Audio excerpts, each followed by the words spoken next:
कहाँ जा रही हो? कॉलेज? हाँ। चलो ना, मैं छोड़ देता हूँ तुम्हें। मैं भी उसी तरफ जा रहा हूँ। नहीं, आप रहने दीजिए, मैं चली जाऊंगी। नहीं अनु, सुनो मेरी बात, मैं छोड़ देता हूँ ना तुम्हें। आप तकलीफ मत कीजिए, मैं चली जाऊंगी। अनु सुनो मेरी बात, तकलीफ की कोई बात नहीं है, मैं छोड़ दूंगा ना। मैं चली जाऊंगी। सुनो मेरी बात, चल चल। अनु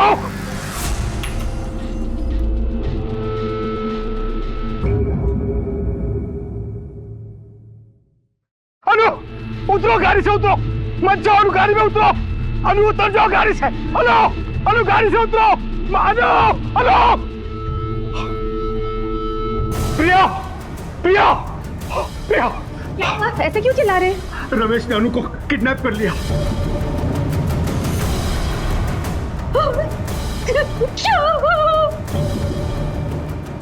हमें सताने के लिए अनु को टॉर्चर करेगा। मैं जानता हूं उस कमीने को।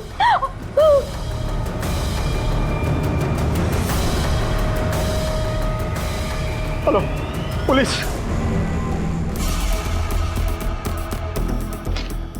राणे सर, हर एक ट्रैफिक सिग्नल पर इस गाड़ी नंबर को मैसेज करो, जहां जहां हमने नाकाबंदी की है वहां पर भी जाओ। Okay sir.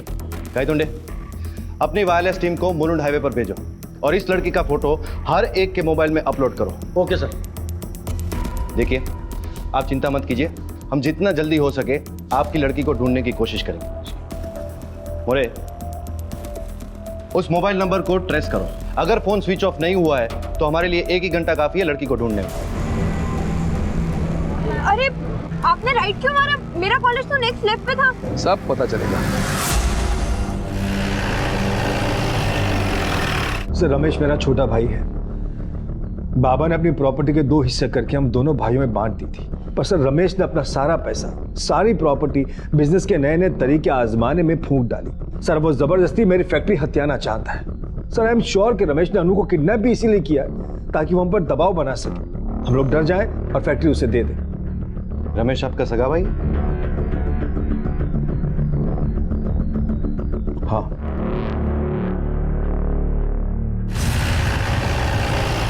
अनु, अनु,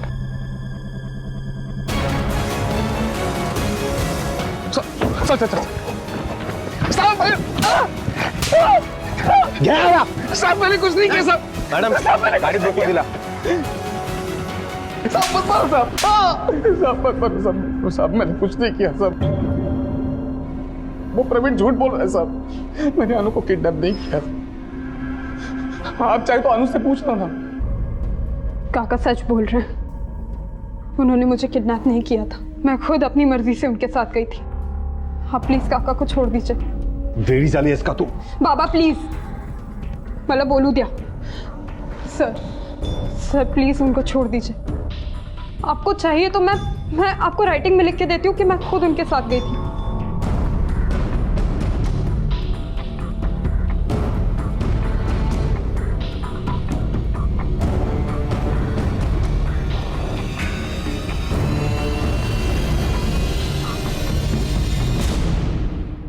ये रिश्तों का कैसा चक्रव्यूह था जहां कह पाना मुश्किल था कि कौन सच बोल रहा था और कौन झूठ, कौन किसकी तरफदारी कर रहा था और कौन किसकी खिलाफत।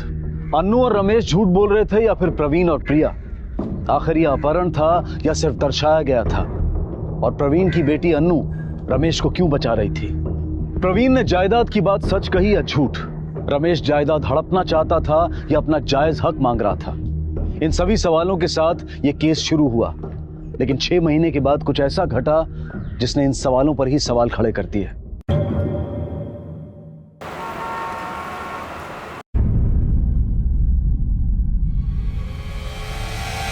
अनु, अनु,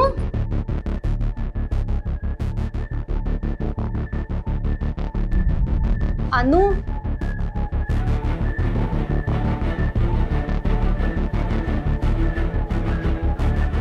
अहो अहो अहो एकता का। काय झालं? सुबह सुबह क्या चिल्ला रही हो? अनु अपने कमरे में नहीं है। अरे तो जिम गई होगी। जिम बैग उसके कमरे में ही है। फिर कहाँ चली गई? जरा बाहर देखो तो, बाहर तो नहीं गई?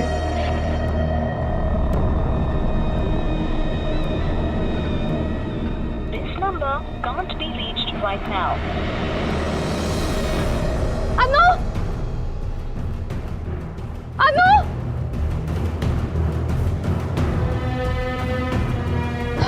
अनु बाहर भी नहीं है।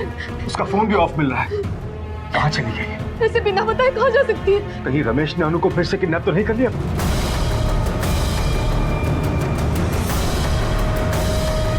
Hello, police?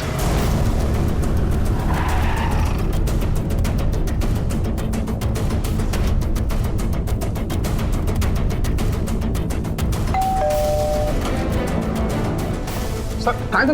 अरे सगला घर नीट चेक करा रहे ओ सर, अरे सर बताएंगे तो हुआ क्या है? अनु का है। मुझे नहीं पता अनु कहाँ है। क्या हुआ क्या? अनु पांचाल लापता है और उसका बाप प्रवीण, उसका कहना है कि तूने उसे किडनैप किया है। सापड़ निकाले।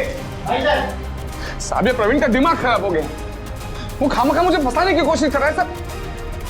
साहब मुझे वाकई नहीं पता अनु कहाँ है। नहीं पता? तो ये क्या है? ये किताबें मैंने अनु के लिए खरीदी है। तूने अनु के लिए खरीदी है या अनु की ही है? साहब मैं सच बोल रहा हूँ साहब, मैंने कुछ नहीं किया। मैं मानता हूँ मेरा झगड़ा चल रहा था प्रवीण के साथ प्रॉपर्टी को लेकर, लेकिन मैंने अनु को किडनैप नहीं किया साहब, मेरा यकीन मानिए। ये बुक्स मैंने खरीदी थी वो उसे गिफ्ट करने के लिए साहब। देख, अगर तू झूठ भी बोल रहा है ना तो हम पता करवा लेंगे। मोरे, अपने पास अन्नू के अपने ही हाथ का लिखा हुआ पिछली बार का स्टेटमेंट है ना? उस स्टेटमेंट को और इस बुक पे लिखे हुए नाम के हैंडराइटिंग को मैच करवाओ। Okay sir.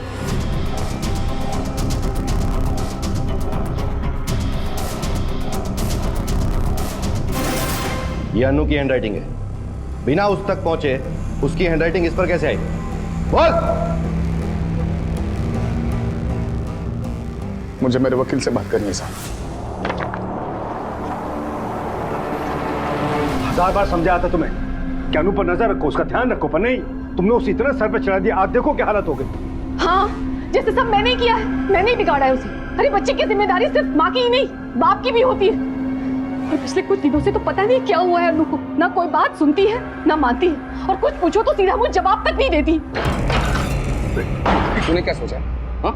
कि तुम मेरे ऊपर झूठे केस डाल के मुझे बार बार अंदर करवाओगे, फिर मैं जेल में सड़ता रहूंगा और पूरी जायदाद तुम अकेले खा जाओगे। खा जाएगा मतलब? ये मेरा हिस्सा है, अब मैं तुझे उसमें से चवन्नी भी नहीं दूंगा। तूने अपनी सारी जायदाद, सारा पैसा अय्याश में उड़ा दिया, तो उसमें मेरी क्या गलती है? तो मैं भी देखता हूँ कि तुम मुझे फैक्ट्री में से आधा हिस्सा कैसे नहीं देते हो। बहुत हो गया प्यार व्यार का नाटक। अब देख, तू सोच भी नहीं पाएगा तेरे साथ मैं क्या करूंगा।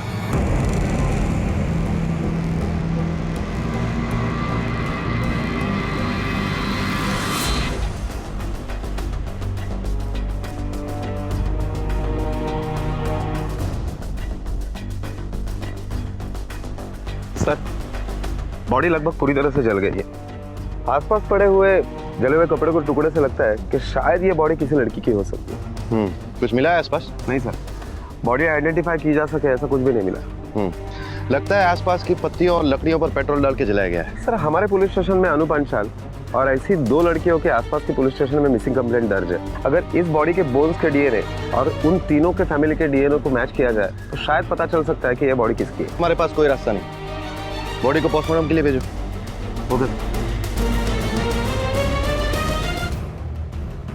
जी सर। ओके सर, अनु का कुछ पता चला? फिलहाल तो नहीं, लेकिन हमें एक डेड बॉडी मिली है जो पूरी तरह से जल चुकी है, और इसीलिए आपको अपना ब्लड टेस्ट करवाना होगा, जिससे हम ये पता कर पाए कि वो बॉडी अन्नू की है या नहीं। नहीं सर, मेरी बेटी अनु नहीं हो सकती सर। देखिए, हम भी ये उम्मीद करते हैं कि वो बॉडी अनु की ना हो, और इसीलिए आपको एबीओ टेस्ट करवाना पड़ेगा। आपका कहना था कि आखिरी बार आपने अनु को रात में देखा था। यह भी हो सकता है कि वो सुबह नहीं रात में गायब हुई हो। नहीं सर, रात के 10 बजे कल अनु सो गई थी, उसके सोने के बाद ही मैं सोने गई थी। आप कहाँ थे? सर, मैं भी तकरीबन 10:30 बजे सो गया था। पता नहीं मेरी बच्ची किस हाल में होगी, रमेश ने उसके साथ क्या किया होगा। आपने रमेश को जब जेल में बंद किया था तो उसे छोड़ा क्यों? बेल के लिए अप्लाई करने का हक सभी को होता है। रमेश ने भी एंटीसिपेटरी बेल ली है। उसके कहने के मुताबिक उसको झूठे केस में फंसाने की कोशिश की जा रही है। सर, झूठा मैं नहीं, झूठा रमेश है। वो हमारी फैक्ट्री हड़पना चाहता है। हम उसे अरेस्ट तो कर सकते हैं, लेकिन उसके लिए बॉडी आइडेंटिफाई होना बहुत जरूरी है।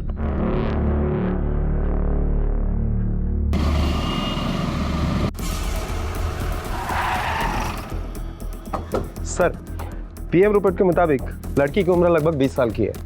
जलने से नहीं बल्कि गला दबाने से उसकी मौत हुई है। जलाने के पहले उसकी मौत हो चुकी थी। एबीए रिपोर्ट के मुताबिक प्रिया का ब्लड सैंपल डेड बॉडी से मिले हुए सैंपल से मैच कर रहा है। इसका मतलब वो बॉडी 99% अनु पांचाल की है।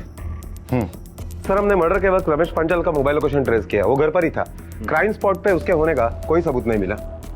ये भी तो हो सकता है कि उसने हमें गुमराह करने के लिए अपना मोबाइल घर पे छोड़ दिया हो और ये काम किसी और से करवाया हो।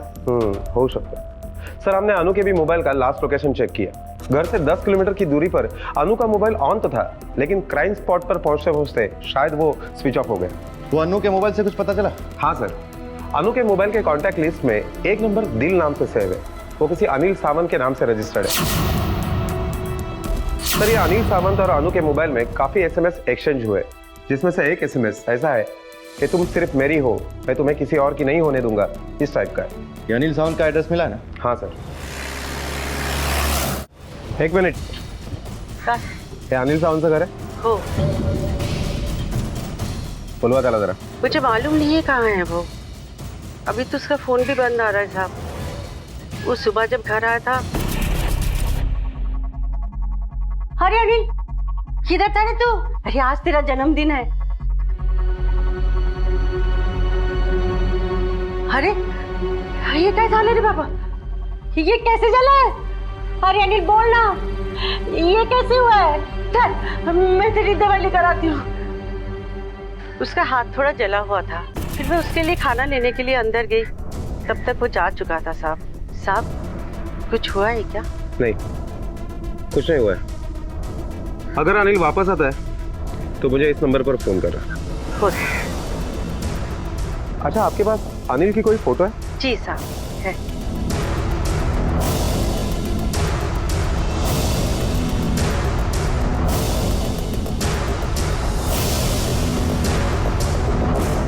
मोरे, एक काम करो, हमारे 2 कांस्टेबल 24 घंटे के लिए अनिल के घर के बाहर हमारे 2 कांस्टेबल तैनात करो।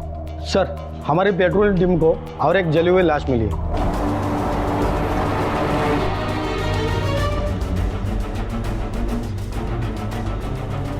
सर, यहाँ पे किसी ने ये बॉडी जलाई है। पेट्रोलिंग के समय हमारी टीम की नज़र जब इस बॉडी पे पड़ी सर, तब फौरन ही आग बुझा दी सर।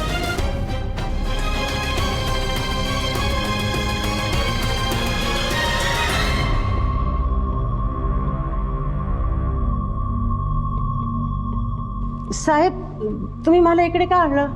मेरा नल इधर क्यों आएगा? आज उसका जन्मदिन है साहब। मैं सब उसके पसंद की चीज बनाई हूँ, उसने तो अभी तक चखा भी नहीं साहब। मेरा अनिल अभी घर को आने वाला है, उसके पास घर का चाबी भी नहीं है साहब। मेरे को घर जाने का, मैं घर जाती हूँ साहब। हे बघा, तुमची परिस्थिती मी समजू शकतो, लेकिन क्या करें, फॉर्मेलिटीज है, पूरी तो करनी पड़ेगी। बस आप एक बार देख लीजिए।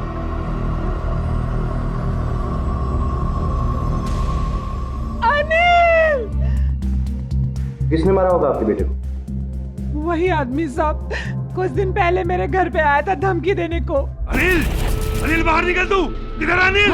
अरे कौन है आप? चुप, आज तेरी आश्वी का भूत उतार के रहूंगा। अरे रुको, अनिल, अरे रुको, अंदर मत जाओ। बाहर निकल। अरे रुको। अनिल कहाँ है? अनिल, अरे बाहर आओ। अनिल कहाँ है? अनिल घर पर नहीं है। क्या हुआ है? कुछ किया है क्या मेरे अनिल ने? मेरी बेटी को प्यार के नाम पे पागल बना रहा है। क्या ये वही आदमी था जो आपके घर पर आकर अनिल को मारने की धमकी देके गया? नहीं साहब, ये नहीं है, वो कोई दूसरा आदमी था। तो फिर और कौन हो सकता है जो अन्नू को अपनी बेटी बता रहा है? ये केस कुछ इस तरह था जहां जुर्म की रफ्तार और मोड़ समझ के बाहर थे। अन्नू का अपहरण होता है। मैं चली जाऊंगी। सुनो मेरी बात, चल चल। अरे और शक जाता है रमेश पर। सर, आई एम श्योर कि रमेश ने अनु को किडनैप भी इसीलिए किया ताकि वो हम पर दबाव बना सके। पुलिस रमेश को अरेस्ट करती है, लेकिन अन्नू केस वापस ले लेती है। उन्होंने मुझे किडनैप नहीं किया था, मैं खुद अपनी मर्जी से उनके साथ गई थी। आप प्लीज काका को छोड़ दीजिए। और 6 महीने के बाद अन्नू का कत्ल होता है और तभी एक और नाम जुड़ता है, अनिल सावंत का। परिस्थितियां उसे संदिग्ध बनाती हैं, लेकिन उसका कत्ल उसे इल्जाम से बरी करता है। कहीं अनिल का कातिल घर पर धमकी देने वाला वो शख्स ही तो नहीं था जो अपने आप को अन्नू का पिता बता रहा था? लेकिन तभी पुलिस को एक तरकीब सूझी। उन्होंने अनिल की मां को एक और तस्वीर दिखाई। हाँ साहब, इसने मेरे घर आकर अपनी बेटी के नाम से मेरे अनिल को जान से मारने की धमकी दी थी साहब। अनिल कहाँ है? अनिल कहाँ है? अनिल घर पे नहीं है। क्या हुआ? कुछ किया क्या अनिल ने? कुछ किया नहीं, बहुत कुछ किया है। हाँ? मेरी बेटी को प्यार के नाम पर पागल बनाएगा वो। एक बात बोल देना उसको, मेरी बेटी से दूर रहे। आइंदा मेरी बेटी के आसपास भी दिखा ना वो, तो सोच लेना इस दुनिया में दोबारा नहीं दिखेगा वो। चलो।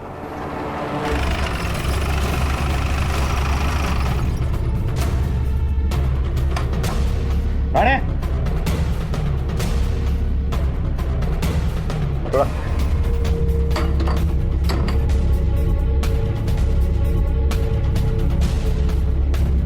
सब जगह ठीक से तलाशी लो।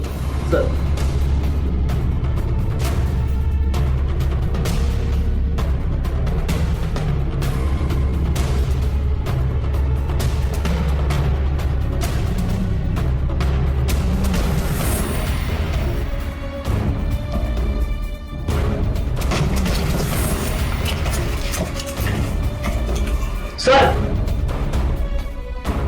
सर बहुत अजीब बात है, अनु के माँ बाप की और रमेश की बिल्कुल नहीं जमती, फिर भी इस एल्बम में अनु की ही सारी फोटो है। हो सकता है अनु रमेश की बेटी हो और अनिल और अनु के कत्ल का राज यही हो। बिल्कुल पॉसिबल है सर, क्योंकि उस दिन बॉडी की शिनाख्त के लिए जब हमने प्रवीण से डीएनए सैंपल मांगा तब प्रिया ने मना करके खुद का ब्लड सैंपल दिया। इन्होंने सुबह से कुछ खाया नहीं है, तो हो सकता है कि चक्कर खा के गिर जाए। क्या ऐसा नहीं हो सकता कि डीएनए टेस्ट के लिए आप मेरा ब्लड ले लें? क्योंकि प्रिया जानती थी कि प्रवीण अनु का बाप नहीं है और प्रवीण का ब्लड सैंपल अगर लिया जाता तो डीएनए मैच नहीं करता और प्रवीण को पता चल जाता। लेकिन सर हम ये कैसे साबित कर सकते हैं कि अनु प्रवीण की नहीं रमेश की बेटी है? फिलहाल हम प्रिया से डायरेक्ट तो नहीं पूछ सकते हैं। ये बात जरूर रमेश का है, क्योंकि उसके अलावा यहाँ पर कोई नहीं रहता। इसको फॉरेंसिक के लिए भेजो।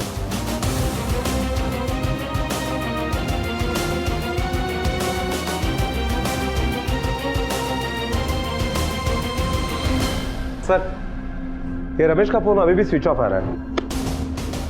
मोरे, सिविल में रमेश और प्रवीण के घर के सामने 24 घंटे अपने लोग लगा दो। Okay sir.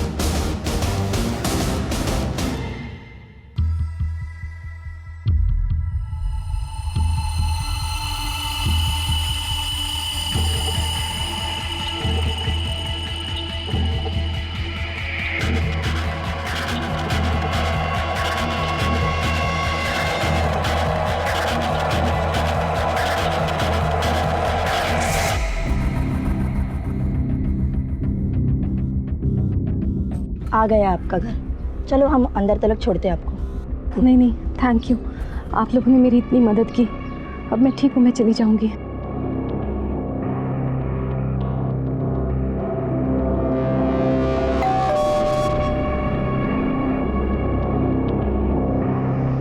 क्या हुआ? ये चोट कैसे लगी तुम्हें? किसने किया ये?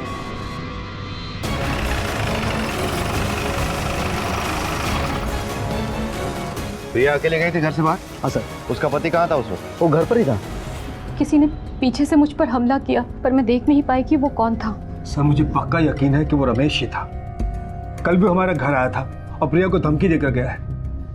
बताओ ना प्रिया, क्या बोल रहा था? हाँ, कल वो हमें धमकी देकर गया कि आखिर किस काम में इतनी बिजी थी वो 2 टके का लड़का आदिल, और अपनी अनु उसके साथ प्यार में पागल होकर घूम रही थी, और तुम हो कि तुम यहाँ आराम से बैठी हो, चिंता तक नहीं है। ये तुम बोल रहे हो, जिसने आज तक सिर्फ सब कुछ बिगाड़ा ही है। अपने गिरबान में तो झांकते नहीं हो, दूसरे पर उंगली उठाने चले आते हो। तुम्हें पता चल गया तो तुमने क्या कर लिया? हाँ देख, ये बकवास ना अपने पति के साथ किया कर, मेरे साथ नहीं, समझी? मैं तुम्हें सिर्फ ये बताने के लिए आया था कि उस अनिल को अपने किए की सजा मिल गई।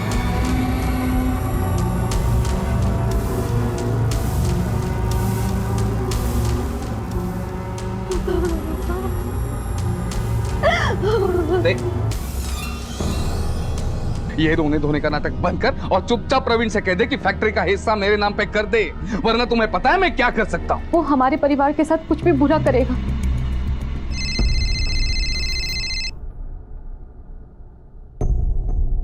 हेलो, हाँ ठीक है सर।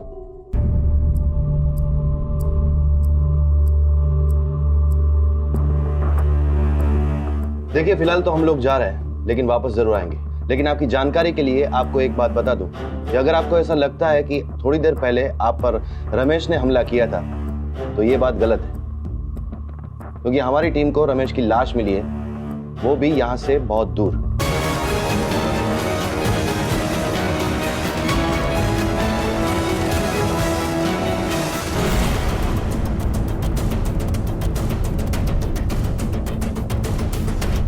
सर पेट से काफी खून बह गया है, काफी गहरा घाव है, आसपास कोई हथियार भी नहीं मिला। मुझे लगता है खूनी कत्ल करने के बाद हथियार के साथ ही भाग गया।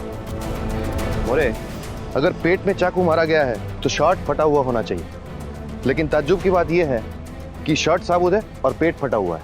सर मुझे लगता है कि छीना झपटी में रमेश का शर्ट ऊपर हुआ होगा और इसलिए चाकू मारते वक्त पेट तो फट गया लेकिन शर्ट साबुत है। हो सकता है, लेकिन सवाल ये खड़ा हो गया है कि रमेश ने अनु और अनिल का कत्ल किया था, तो अब उसका कत्ल किसने किया? सर एक शख्स है जो रमेश का खून कर सकता है, लेकिन अभी यकीन से कुछ कहा नहीं जा सकता जब तक कंफर्म नहीं होता।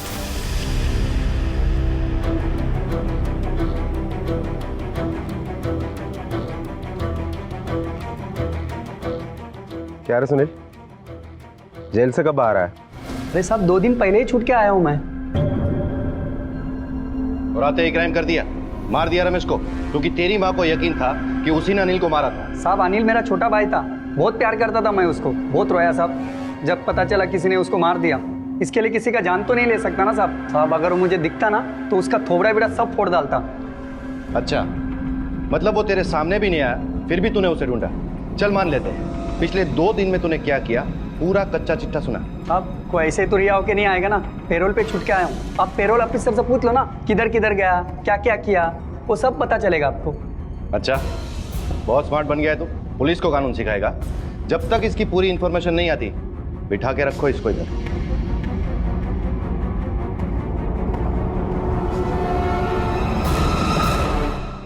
मोरे, मेरा शक सही था, रमेश ने प्रिया पर हमला नहीं किया। जिस दिन प्रिया पर हमला हुआ उसके 1 रात पहले ही रमेश मर चुका था, और वो चाकू का कट वो कोई लड़ाई झगड़े की वजह से नहीं है, वो रमेश की किडनी निकालने की वजह से हुआ है।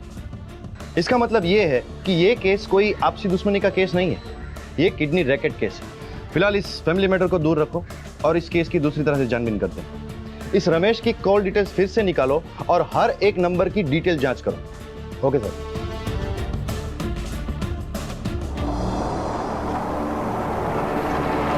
सर हमें रमेश के मोबाइल में और एक नंबर मिला है, यह नंबर किसी पिंकी पजनानी के नाम से रजिस्टर्ड है, हमें उसका एड्रेस भी मिल गया है। पता करो ये कौन है और रमेश से उसका क्या वास्ता था। Okay sir.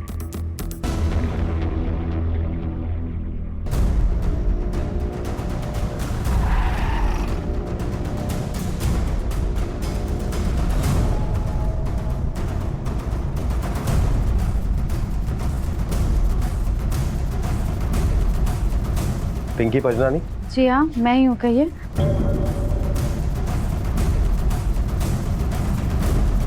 ये नंबर तुम्हारा ही है? जी नहीं, ये नंबर मेरा नहीं है। देखो, झूठ बोलने से फायदा नहीं है, हमें मोबाइल सर्विस प्रोवाइडर कंपनी से पता चल गया है कि यह नंबर तुम्हारे ही नाम से और इसी एड्रेस पर रजिस्टर्ड है। देखिए सर, मेरा फ़ोन मेरे हाथ में है, अगर ये नंबर मेरा होगा तो मेरा फ़ोन बजेगा और आपको सच का पता चल जाएगा। आप फ़ोन लगा कर देख लीजिए।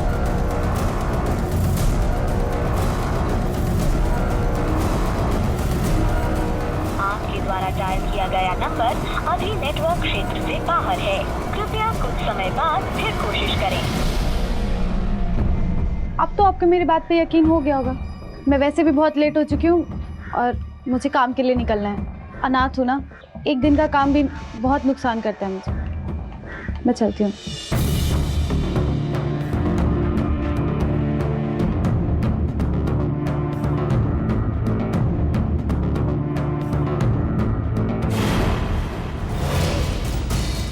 इस नंबर का सिम तुम्हारी दुकान से खरीदा गया था ना? जरा चेक करके बताओ कि ये नंबर किसके नाम पर रजिस्टर्ड है। 2 मिनट सर, मैं चेक करके बताता हूँ। ये नंबर सिम किसी पिंकी पंजनानी के नाम पे रजिस्टर है। ये रहा उसका आईडी प्रूफ और एड्रेस। लेकिन वो लड़की तो कह रही है कि ये नंबर उसका नहीं है। इस लड़की के डॉक्यूमेंट पर किसी और को बेचा था क्या? पॉसिबल ही नहीं सर। सिम देते समय सारे डॉक्यूमेंट मैं खुद चेक करता हूँ, किसी एक के डॉक्यूमेंट में किसी दूसरे को सिम देता ही नहीं सर। ये पिंकी हमसे झूठ क्यों बोल रही है? कुछ छुपा रही है।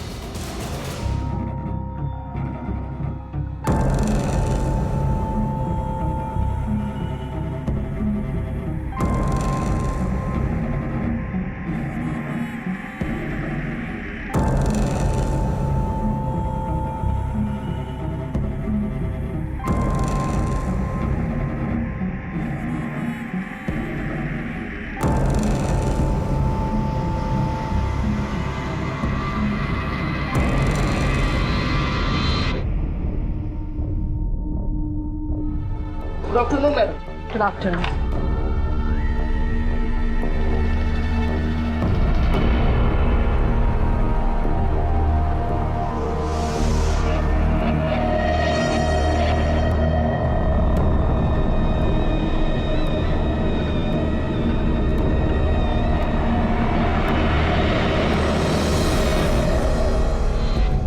पिंकी नाम की सेल्स गर्ल है, असल में इसका काम कुछ और ही है। इसकी एक दोस्त शहर के नामचीन हॉस्पिटल में हेड नर्स है, जो हॉस्पिटल किडनी ट्रांसप्लांट के लिए फेमस है। सर, जब मैंने हॉस्पिटल के अंदर जाकर इंक्वायरी की तो मुझे पता चला कि आज तक उस हॉस्पिटल में 49 किडनीज ट्रांसप्लांट हो चुकी है, जबकि उस हॉस्पिटल में ऑफिशियली सिर्फ 12 किडनी डोनेशन का रिकॉर्ड है। पर आखिर इस किडनी रैकेट का अन्नू और अनिल की मौत से क्या संबंध है? और एक बात सर, ये 36 किडनियां हासिल करने में पिंकी और उसकी दोस्त का बहुत बड़ा हाथ है, और जबकि असल में वो उसकी दोस्त नहीं, उसकी माँ है। क्या? जी सर, पिंकी ने हमसे झूठ बोला कि वो अनाथ है, जबकि उसकी माँ जो हॉस्पिटल में हेड नर्स है, ये माँ और बेटी मिलकर किडनी रैकेट चलाते सर। मोरे, क्राइम ब्रांच को इन्फॉर्म करो और ये पिंकी के घर पे रेड करो। अगर वो दोनों सचमुच ये काम करती है तो उसके घर पे कोई ना कोई सबूत हमें जरूर मिलेगा। जी सर।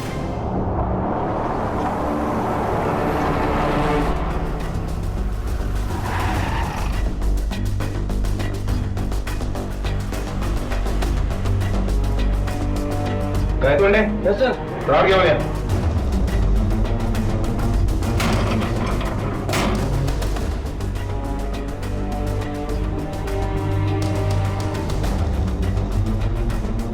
पूरा घर तलाश करो सर, ठीक तरह से तलाशी लेना।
सर, मैं एक बड़े हॉस्पिटल की एक हेड नर्स हूँ। मेरे घर में आइस बॉक्स मेडिकल इक्विपमेंट्स तो होंगे ना?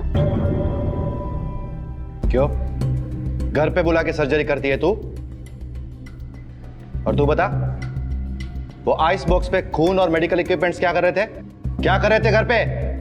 देखो, अच्छा होगा अगर बिना मलहम पट्टी के तुम लोग बोल दो, वरना वो हालत करेंगे ना कि सर्जरी के भी लायक नहीं बचोगी। बताती हूँ, सब बताती हूँ। मैं सेल्स गर्ल बन के इसीलिए घूमती थी ताकि मैं अलग अलग लोगों को फंसा सकूं और पुलिस को भी मुझे पकड़ने में मुश्किल हो। जाहिर है ये काम तू अपने अलावा और किसी के लिए तो करती ही होगी। किसके कहने पे करती थी? ये सब मैं अपनी माँ के कहने पे करती थी। मैं सेल्स गर्ल बनकर लोगों के घरों में घुस जाती थी, फिर उन्हें किडनी के लिए फंसाती थी, उन्हें सेड्यूस करती थी। रमेश भी उन्हीं लोगों में से था। उस दिन मैं घर से निकले और रमेश के घर की डोरबेल बजाई। Hello sir.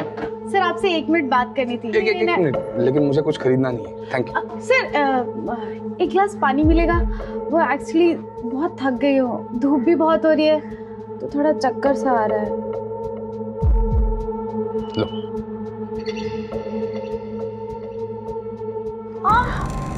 अरे क्या हुआ? अरे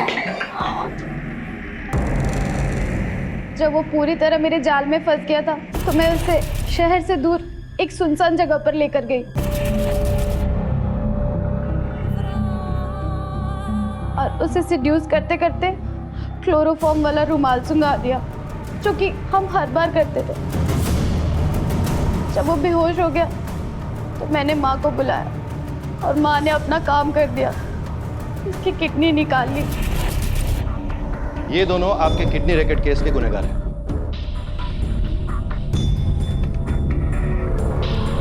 मुरे, ये तो हुआ किडनी रैकेट केस। अब आते हैं हमारे डबल मर्डर पे। अनिल और अन्नू अगर इस रैकेट से जुड़े हुए नहीं थे, इसका मतलब खून किसी और ने किया, एक ने या किसी 2 लोगों ने।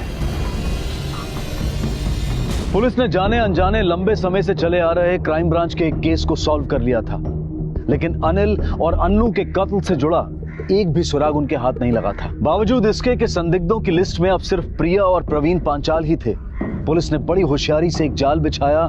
बस अब देखना यह था कि शिकार कब और कैसे उसमें आकर फंसता।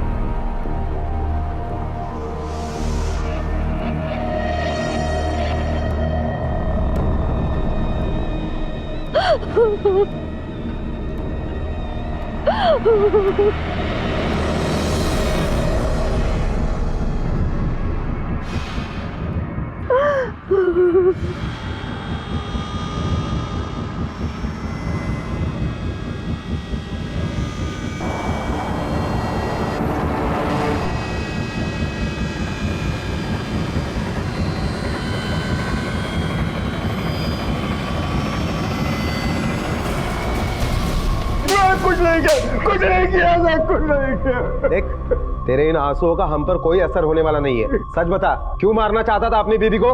क्योंकि उसने मुझे धोखा दिया था सर।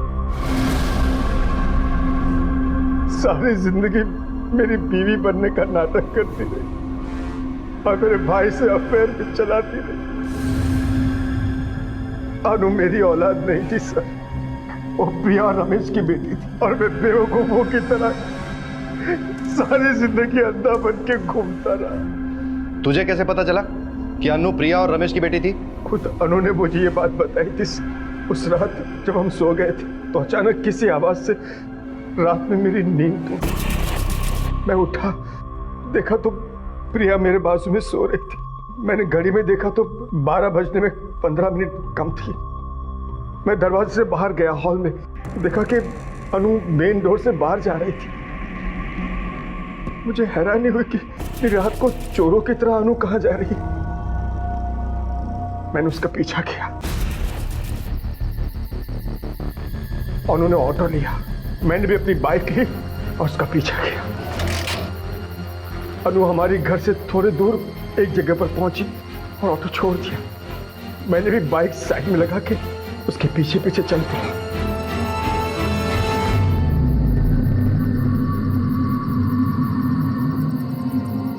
Happy birthday. अनु, अरे देखा, 12 बजे विश किया है मैंने, इसलिए आप कोई चैलेंज मत देना मुझे। हाँ, लेकिन मैं तुमसे नाराज हूँ। क्या? कि बर्थडे मेरा है और सुंदर तुम लग रही हो। मैं तो हमेशा ही सुंदर दिखती हूँ। प्यारी लड़की। अनु! अब पता चला क्यों माँ बाप से भड़की भी रहती, इस 2 टके की लड़की की वजह से। इस भिखारी ने तुझे हमारे खिलाफ भड़का के रखा। अंकल पागल हो गए आप? अपनी बेटी को ऐसे कौन मारता है? बेटी मेरी, मैं मारता हूँ इसे, तुझे क्या है? तो देख लिया मैंने, आप अपनी बेटी के साथ क्या करते हो। देख लिया ना, अब जा यहाँ से। नहीं जाऊंगा। जाता है कि नहीं यहाँ से? नहीं जाऊंगा। देख, मारोगे तो नहीं जाऊंगा। दिमाग पर सबका मैं बोल देता हूँ तुझे। पापा प्लीज, अनिल प्लीज। पर अन्नू, वो तुम्हें मेरी कसम, प्लीज जाओ यहाँ से, जाओ प्लीज जाओ। आज के बाद दिखाना तो याद रखना। पापा प्लीज। तेरे बाप से ज्यादा तू इस लड़के की सगी हो गई, इतनी फिक्र? बाप की भी होती अगर आप मेरे बाप होते तो। इस लड़के की वजह से तू अब मुझे अपना बाप भी नहीं। उस 2 टके के लड़के की वजह से नहीं, बल्कि इसलिए क्योंकि मैं सच जानती हूँ। आप मेरे पिता नहीं, मेरे पिता रमेश काका हैं। उस दिन जब आपको लगा ना कि उन्होंने मुझे किडनैप किया है, वो किडनैपिंग नहीं थी, वो मुझे यही सच बताने के लिए लेके गए थे। और मैंने मम्मी से भी यही पूछा, उन्होंने भी मुझे यही बोला है कि आप मेरे पिता नहीं हैं। तो प्लीज ये पिता का हक जताना बंद कीजिए, वरना मैं और भी बदतमीज हो सकती हूँ। जब मुझे एहसास हुआ कि अनु मर गई है तो मुझे समझ नहीं आया कि मैं क्या करूं।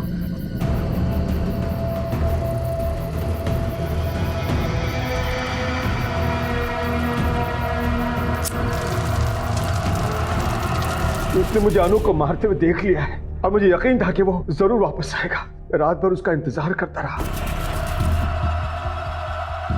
वो सुबह आया और अनु की राख के पास बैठकर रोने लगा।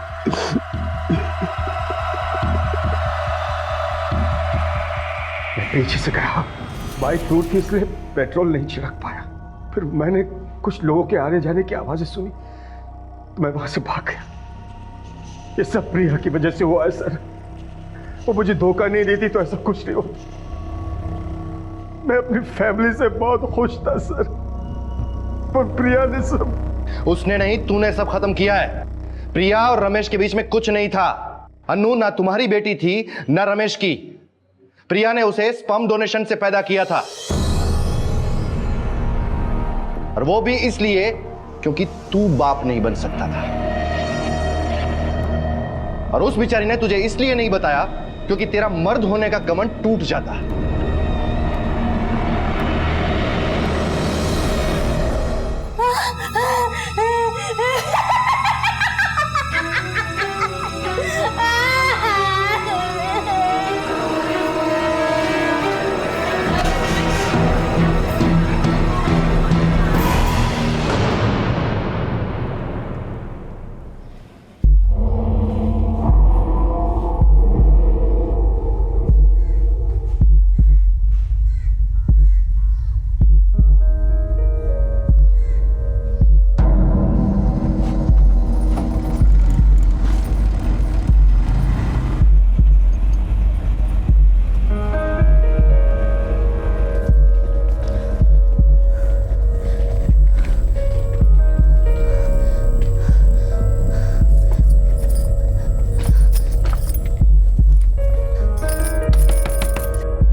इसे तुम ही रख लो, हमें नहीं चाहिए ये। हम कैसे रख ले इसको? देखो हमें कुछ नहीं पता है, बस तुम रख लो इसे। अरे तुम भी गजब करती हो शीतल यार। तुम इसे रख रहे हो या नहीं?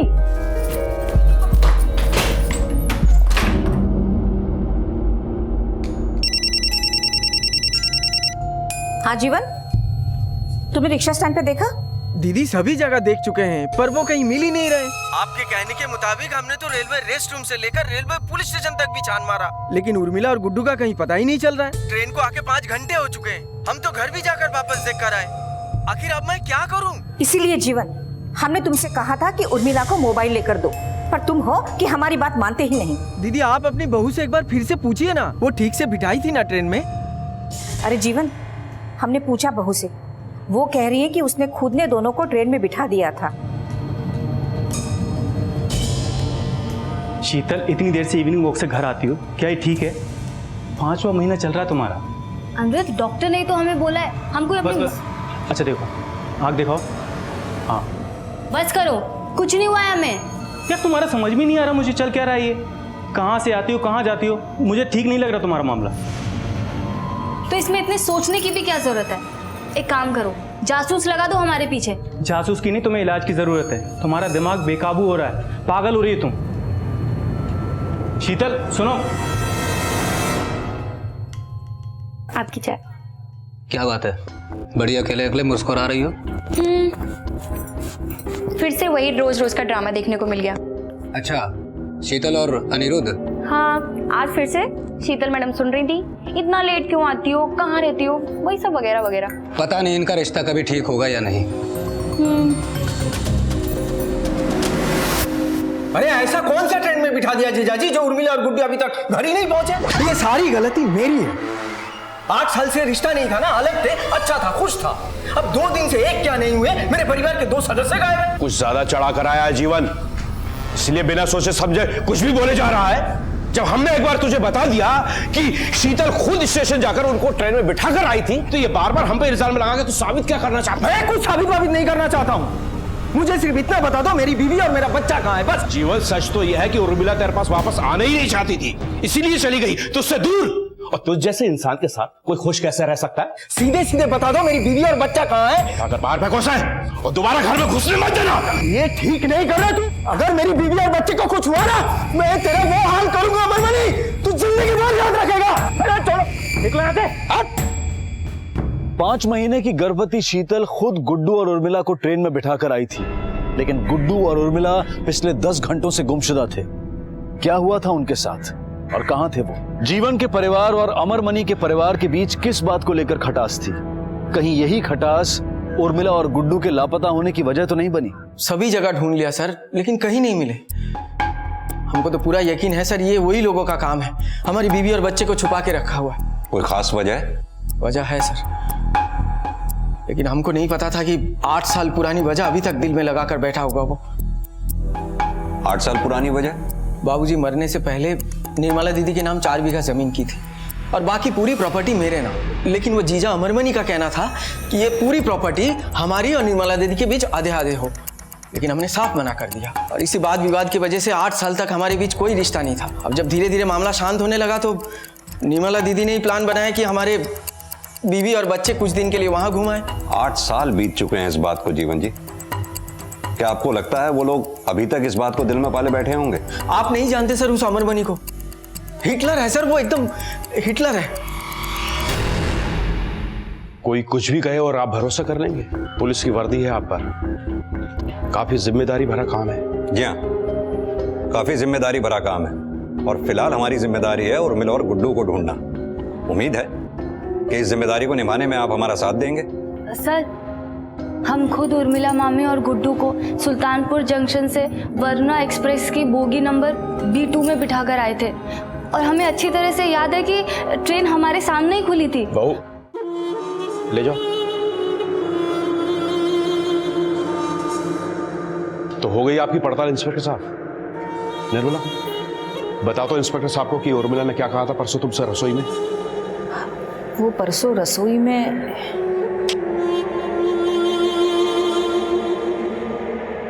उर्मिला, तुम्हारी तबीयत तो ठीक है ना? कुछ ठीक नहीं चल रहा है दीदी, जीवन के पास जाने का मन ही नहीं करता है। पर क्यों उर्मिला? तुम दोनों का इतने सालों का साथ है और तुम दोनों एक दूसरे को इतना चाहते भी हो। चाहते हैं नहीं दीदी, चाहते थे, अब हमारी चाहते बदल गई हैं। अब वो बात नहीं है, और मुझे जो प्यार चाहिए, कम से कम जीवन तो मुझे वो प्यार कभी नहीं दे पाएगा। ऐसा भी हो सकता है कि उर्मिला अपनी मर्जी से किसी और के पास चली गई हो। निर्मला के बयान से इस केस का रुख बदल गया। जहां जीवन को शक था कि उसकी पत्नी और उसके बच्चे के गायब होने के पीछे अमरमणि और बाकी के घर वालों का हाथ था, वहीं निर्मला का कहना था कि जीवन और उर्मिला की बनती नहीं थी। आखिर सच क्या था? कहां थे उर्मिला और गुड्डू? जीवन जी, ये देखिए, ये है पैसेंजर चेकलिस्ट जो हमें उस ट्रेन के टीसी ने दी थी।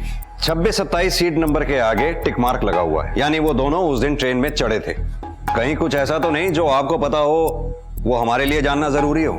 हम सिर्फ इतना जानते हैं कि हमें किसी भी हाल में अपनी बीवी और बच्चा चाहिए। आप उन्हें ढूंढ के दीजिए सर, बस हम हमसे विनती करते हैं सर। हाँ sir, train number 14228 Varuna express के बोगी नंबर B2 के सीट नंबर 28 में मैं बैठा था। आपकी सीट के ठीक सामने वाली सीट पे, यानी कि हाँ 26 और 27 नंबर, एक औरत और एक बच्चा ट्रेवल कर रहे थे। आपने देखा उनको? जी हाँ, एक औरत और एक बच्चा तो थे, ठीक मेरे सामने वाली सीट पे बैठे थे। ये दोनों थे वो? जी नहीं सर, ये तो किसी और की फोटो है। ठीक से देखिए, शायद आपको कोई गलतफहमी हो रही होगी। अरे नहीं नहीं सर, इस बच्चे को तो मैं भूल ही नहीं सकता। बहुत ही प्यारा बच्चा था और इस बच्चे की वजह से मैंने इसकी माँ के साथ बातचीत भी की थी। वो कुछ कह रही थी कि वो किसी स्कूल में पढ़ाती है। दोनों जौनपुर में उतरे थे सर। उन्होंने बताया कि वो कौन से स्कूल में पढ़ाती थी? किसी सेंट जेवियर स्कूल में पढ़ाती थी। अच्छा, उनका स्केच बनाने में हमारी हेल्प करेंगे आप? जी सर, ये हमारे स्कूल की इंग्लिश टीचर है, मानसी उपाध्याय। क्या हम इनसे मिल सकते हैं अभी? Sure sir. जी सर, इस सीट पे मैंने ही ट्रेवल किया था। मानसी जी, आप एक टीचर हैं। सॉरी सर, स्कूल खुल गए थे और यहाँ आने के लिए मेरे पास टिकट नहीं थी। किससे मिली टिकट आपको? एक लेडी थी सर, समथिंग 24-25 साल की एज होगी। क्या इनमें से कोई थी? ये लेडी थी सर।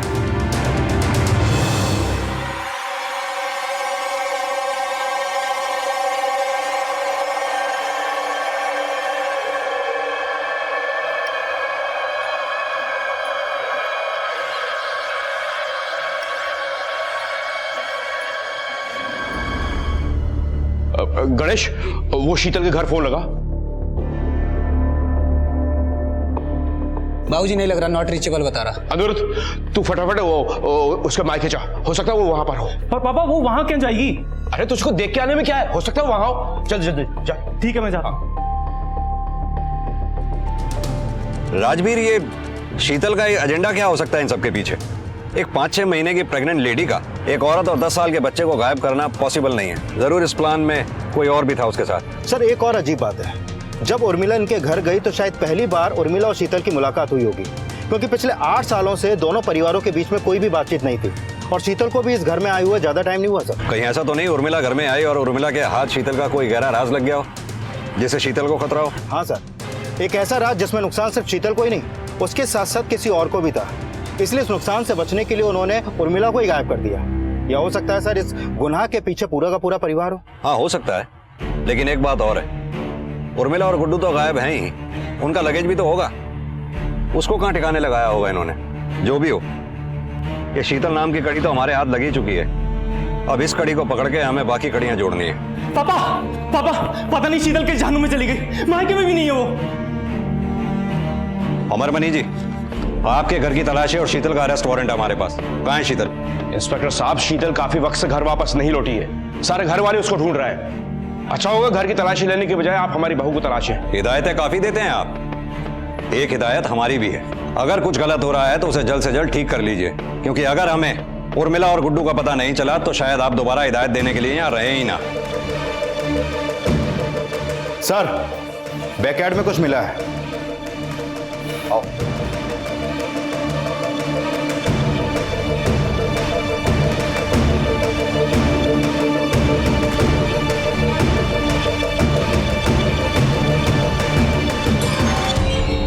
शीतल ने यह झूठ क्यों बोला था कि वो उर्मिला और गुड्डू को खुद स्टेशन छोड़कर आई थी? आखिर ऐसा क्या हुआ था जिसकी वजह से उसे खतरा था? क्या उर्मिला शीतल का कोई ऐसा राज जान गई थी जो उसकी गुमशुदगी का कारण बना? और अब शीतल कहां थी? और पुलिस को अब अमरमणि के घर से कुछ ऐसा मिला जिसके बाद उनके होश उड़ गए। इस केस की परतें अभी तो बस खुलना शुरू हुई थी।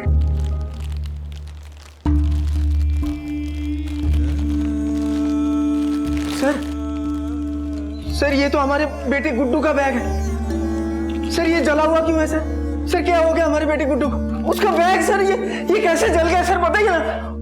ये सर गुड्डू का बैग है सर। हाँ, हमारी बेबी उर्मिला कहाँ है? सर, आप कुछ बोलिए सर। गुड्डू, उर्मिला। ये शीतल और उर्मिला के बीच क्या प्रॉब्लम थी? सर, हमें कुछ नहीं पता। हमें तो यही समझ में नहीं आ रहा है कि शीतल ने हम सबसे झूठ क्यों बोला कि वो उर्मिला मामी को ट्रेन में बिठा के आई थी। गुड्डू और उर्मिला दोनों लापता है। 2 लोगों को एक प्रेग्नेंट औरत अकेले तो गायब नहीं कर सकती। और कौन कौन शामिल है इस कांड में? हम में से भला कोई ऐसा क्यों करेगा? और अगर हमें करना ही होता तो हम 8 साल पहले नहीं करते। और जब से हमें पता चला है कि शीतल ने हम सबसे झूठ बोला है, तब से हमें भी शक होने लगा है कि इन सब के पीछे शीतल का ही कोई मकसद है। किसका फायदा है, किसका नुकसान, ये तो हम ढूंढ ही लेंगे। फिलहाल आपको एक हिदायत है, सच उगल दीजिए। इंस्पेक्टर साहब, मैं जो कुछ भी करता हूँ डंके की चोट पर करता हूँ, कायर नहीं हूं मैं। हाँ, मुझे उर्मिला और जीवन पर गुस्सा जरूर है, पर इतना भी नहीं कि एक बच्चे और उसकी माँ को मार डालूं। सर, शीतल भाभी कुछ दिनों से डरी डरी सी रह रही थी। हमें लगा कि शायद प्रेगनेंसी में ऐसा होता होगा, लेकिन हमें नहीं पता था कि इन सब चीज़ों में वो शामिल होंगी। और घर में कौन कौन है जो इन दिनों डरा डरा सा लग रहा है? तुम तो घर में ही रहती हो, जानती हो, समझती हो। तुम्हें तो जरूर पता होगा कि उर्मिला के साथ क्या हुआ और शीतल कहाँ है। हमें कुछ नहीं पता कि उर्मिला मामी के साथ क्या हुआ, और ना ही ये कि शीतल कहाँ पर है। अगर हमें कुछ भी पता होता तो हम सबसे पहले आपको बताते, और वैसे भी हमारे घर में ऐसा कोई क्यों करेगा। सर एक मिनट, शास्त्री नगर के पास एक औरत की लाश मिली है।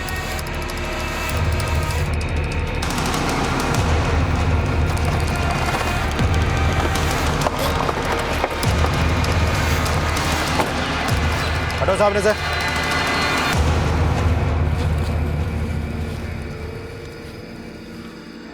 बॉडी को पोस्टमार्टम के लिए भेजो। सर डिटेल रिपोर्ट आने के लिए थोड़ा टाइम लगेगा। ऑब्जर्वेशन के हिसाब से ये मौत जहर खाने की वजह से हुई है। बॉडी पर ऐसे कोई मार्क नहीं मिले जिससे ये लगे कि मर्डर हो। यानी ये तभी हो सकता है जब मर्डर करने वाला कोई बहुत नजदीकी हो। पॉसिबल है सर। वैसे भी एक 5 महीने की प्रेग्नेंट लेडी को फिजिकली जहर खाने के लिए फोर्स करना कोई बड़ी बात नहीं है। राजवीर, मामला क्या है कुछ समझ में नहीं आ रहा है। शीतल कहती है उर्मिला और गुड्डू को वो स्टेशन पे छोड़ के आई, पर असल में उर्मिला और गुड्डू स्टेशन पे पहुंचे ही नहीं। फिर पता चलता है कि शीतल ने वो टिकट्स किसी और को बेच दी थी। आखिर शीतल ने ऐसा किया क्यों? क्या मकसद था शीतल का उर्मिला और गुड्डू के लापता होने में? आखिर उर्मिला और गुड्डू हैं कहाँ? कहीं ऐसा तो नहीं शीतल की हत्या के बाद उनके साथ भी कुछ?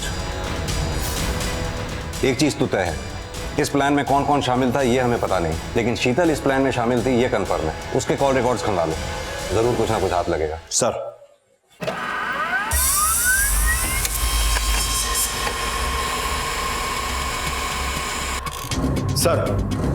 शीतल के कॉल रिकॉर्ड डिटेल से एक सरप्राइजिंग बात सामने आई है।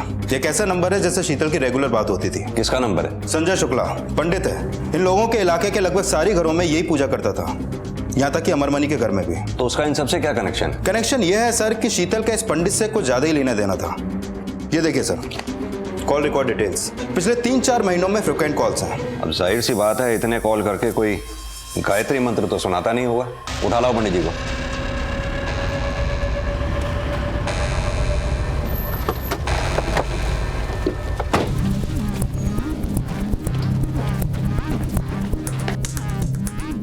तोड़ दो ताला। सर पूरा घर छान मारो। सर ये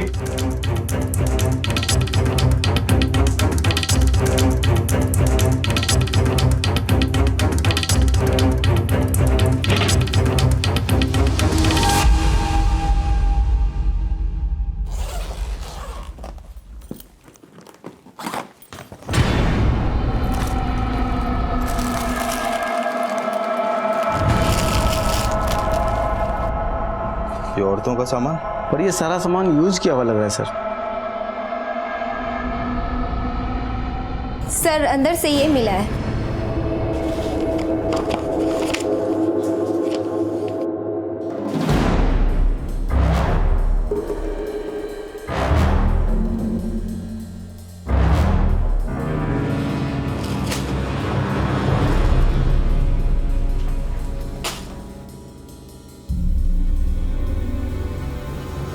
ये माजरा क्या है? शीतल और इसके बीच में इतने सारे कॉल्स और गिफ्ट के लेन देन भी।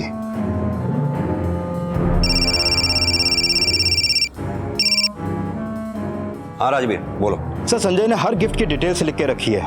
पंडित आदमी है, ज्यादा ज्यादा कितना कमा लेता होगा? 7-8 हजार। इसका बैंक अकाउंट चेक करूं? कोई फायदा नहीं, हो सकता है इसके नाम पे कोई बैंक अकाउंट हो ही ना। इन लोगों का ज्यादातर धंधा कैश पे ही चलता है। सर सिचुएशन को देख के लगता है कि शीतल का इस पंडित से कोई ना कोई चक्कर तो है। हो सकता है। एक काम करते हैं, अनिरुद्ध से पूछताछ करते हैं। उसकी बीवी मर चुकी है और बीवी का आशिक गायब है। इस त्रिकोण का तीसरा कोण तो वही है। ले आओ उसे। डीएनए टेस्ट करवा लीजिए ना, मेरा ही बच्चा निकलेगा। आप लोगों के दिल में जरा भी रहम नहीं है? आप जिस औरत के बारे में बात कर रहे हैं वो अब इस दुनिया में नहीं रही, और वो भी उस शख्स से जिसके लिए वो सब कुछ थी। अब तक जो कुछ भी सामने आया है वो मेरे लिए किसी एक बड़े सदमे से कम नहीं था। पता नहीं शीतल को क्यों झूठ बोलना पड़ा कि वो उर्मिला मामी और गुड्डू को स्टेशन पे छोड़ आई। राजवीर, मेरी थ्योरी के मुताबिक संजय और शीतल का अफेयर चालू था। इसकी खबर उर्मिला को पड़ी, जिसके चलते संजय और शीतल ने उर्मिला को गायब कर दिया। इसी दौरान अनिरुद्ध को अपनी बीवी शीतल की कारगुजारियों का पता चलता है और शीतल का मर्डर अनिरुद्ध के हाथों हो जाता है। अगर मेरी थ्योरी करेक्ट है तो हम इस केस को सॉल्व करने में सिर्फ एक कदम दूर हैं। इस केस को सुलझाने का हमारा आखिरी कदम क्या होगा? इस केस की शुरुआत हुई थी अनिरुद्ध के घर से। इस केस में ट्विस्ट भी आया अनिरुद्ध के घर से जब हमें उर्मिला का जला हुआ बैग मिला था। और मुझे पूरा यकीन है इस कहानी का दी एंड भी अनिरुद्ध के घर पे ही छुपा है। इस केस में पुलिस को अब तक यह समझ में नहीं आ रहा था कि गुड्डू और उर्मिला कहां हैं। शीतल ने सबसे झूठ क्यों बोला? शीतल के संजय के साथ कैसे रिश्ते थे? कहीं ऐसा तो नहीं था कि अनिरुद्ध को इन दोनों के बारे में कुछ पता चला हो?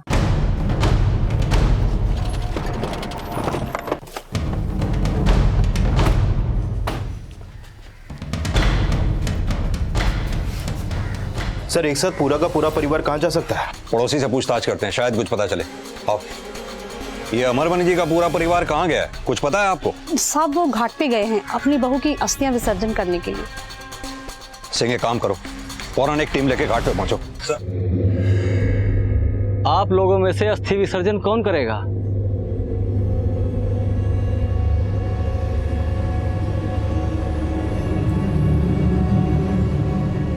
नहीं, हम उसकी अस्थियों को हाथ भी नहीं लगाने वाले।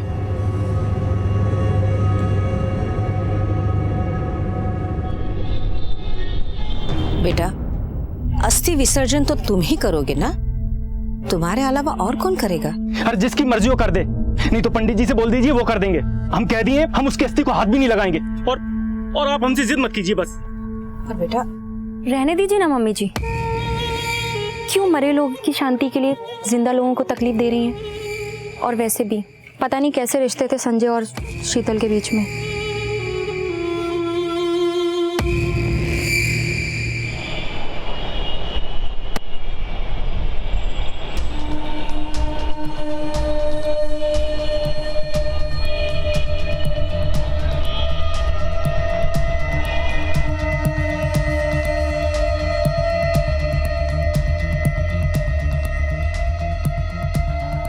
ये लोग तो कब के यहाँ से चले गए साहब। कहाँ गए? शायद किसी होटल में गए होंगे। आपको मालूम है कौन से होटल में ठहरे हैं ये? अब यहाँ 10-12 होटल हैं साहब, उन्हीं में से किसी एक में ठहरे होंगे।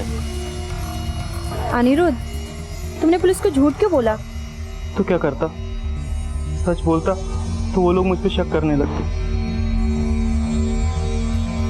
क्या बात है, लगता है तुम दोनों के बीच बहुत ही इमोशनल सीन चल रहा था। हमने आकर डिस्टर्ब तो नहीं कर दिया आपको अनिरुद्ध और माधुरी? क्या हुआ सर? यही तो हम पूछना चाहते हैं कि पूरा परिवार एक साथ गायब है, आखिर बात क्या है?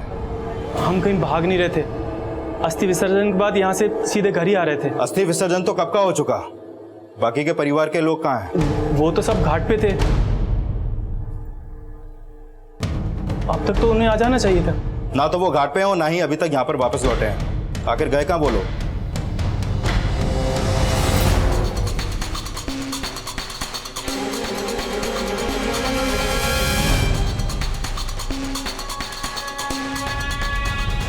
सर एक नाविक से पता चला है कि बाकी के परिवार वाले बोट से नदी की सैर पर निकले थे। अभी तक ना तो परिवार वाले वापस आए हैं और ना ही वो बोट। एक काम करो, अनिरुद्ध और माधुरी को लेकर आओ। सर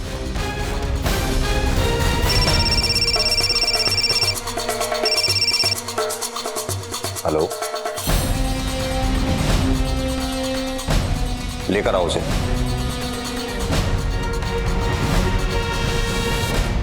डरो मत बेटा, हम हैं ना आपके साथ।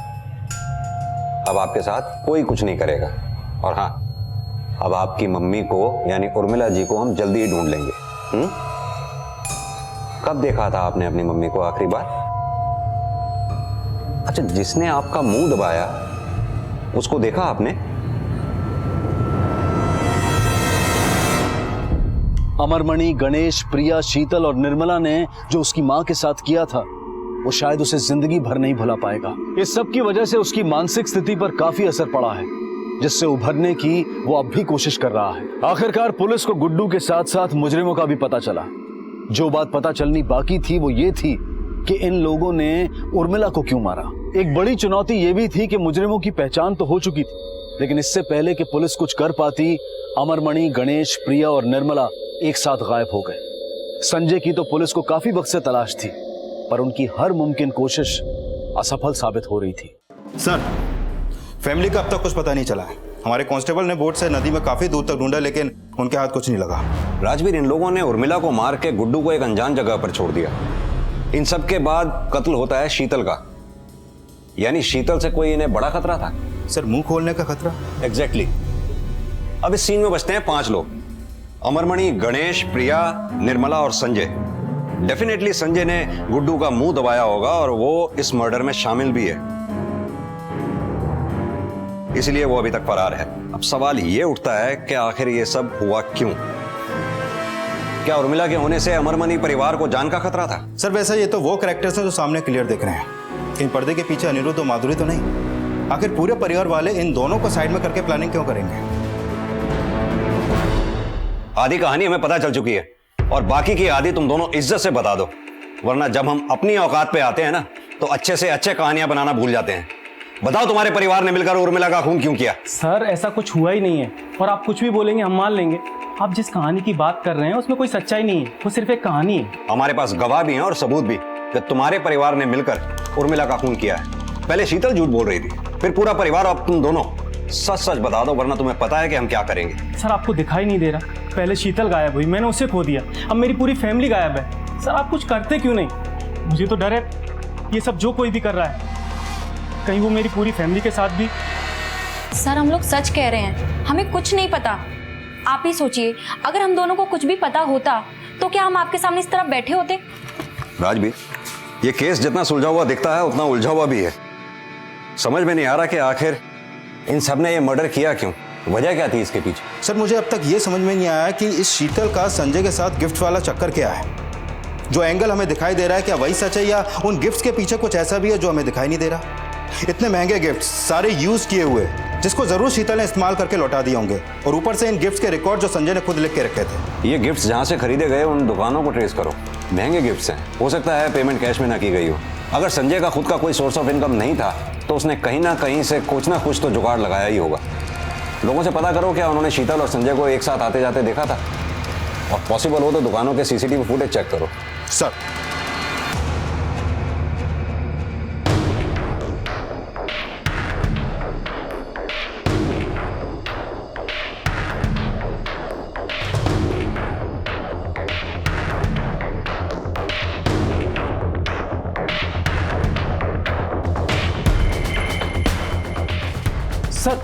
सर, ये तो पिंटू है। कौन पिंटू? सर, ये प्रिया के पीछे था।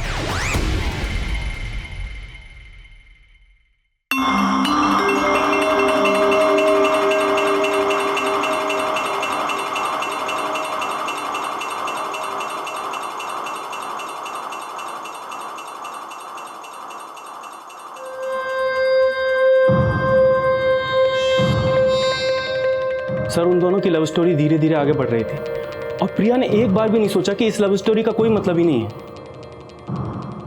और पापा ने एक बार उन दोनों को अपनी आंखों से देख लिया। लगता है मजनू को भी पीछे छोड़ दोगे।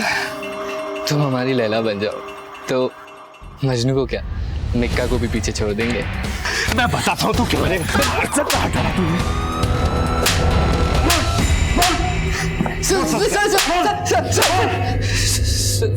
सर, मैं बताता हूँ। बता। सर, माँ कसम मैंने कुछ नहीं किया। सर, मानता हूँ प्रिया और मेरे बीच संबंध था, पर सर बात बराबर की थी सर, इसलिए तो हम दोनों ने मिलकर भूत का नाटक किया था। भूत का नाटक?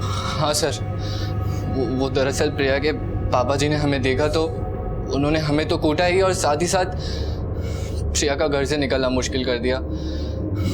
सर, संजय हमारा अच्छा दोस्त था। ए संजय, एक बात बता, ये प्रिया के घर का पूजा पाठ तेरे हाथ में ही है ना? अबे साले, अब ये मत बोलना कि तुम दोनों की कुंडली मिलवाएं। अरे नहीं मेरे भाई, तू बस प्रिया और मेरा मिलने का जुगाड़ बना दे। माँ कसम जिंदगी भर लक्ष्मी जी की पूजा करेगा। संजय ने शीतल भाभी को पटा लिया, जिससे प्रिया और हमें अच्छा मौका मिलने लग गया, और फिर भाभी ने भूत का नाटक स्टार्ट कर लिया, और संजय ने घर वालों को समझाया कि उन्हें भूत झाड़ने के लिए घर से बाहर लेके जाना पड़ेगा, और भाभी के साथ प्रिया भी आने लगी।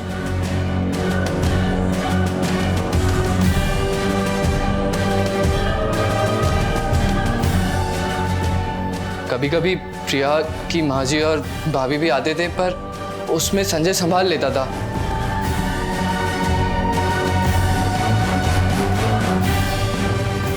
भाभी जी को गिफ्ट्स का शौक था, उन्हें वो मिल जाता था। संजय को पैसे की लालच थी, उसे पैसे मिल जाते थे। सर प्रिया और हमें सिर्फ मिलने की चाह थी। सर 1 मिनट, मैंने पिंटू की कॉल रिकॉर्ड और लोकेशन डिटेल्स चेक की, क्लीन है। इससे भी कोई खास हाथ नहीं लगा है। माजरा क्या है कुछ समझ में नहीं आ रहा। उर्मिला की मौत से लेके इन सब के गायब होने तक बस से एक राज बना हुआ है सब। एक काम करो, इन सब की फोटोग्राफ्स चारों तरफ सर्कुलेट कर दो, खबरियों को भी अलर्ट करो। इस केस को सॉल्व करने के लिए इन सब का मिलना बहुत जरूरी है। सर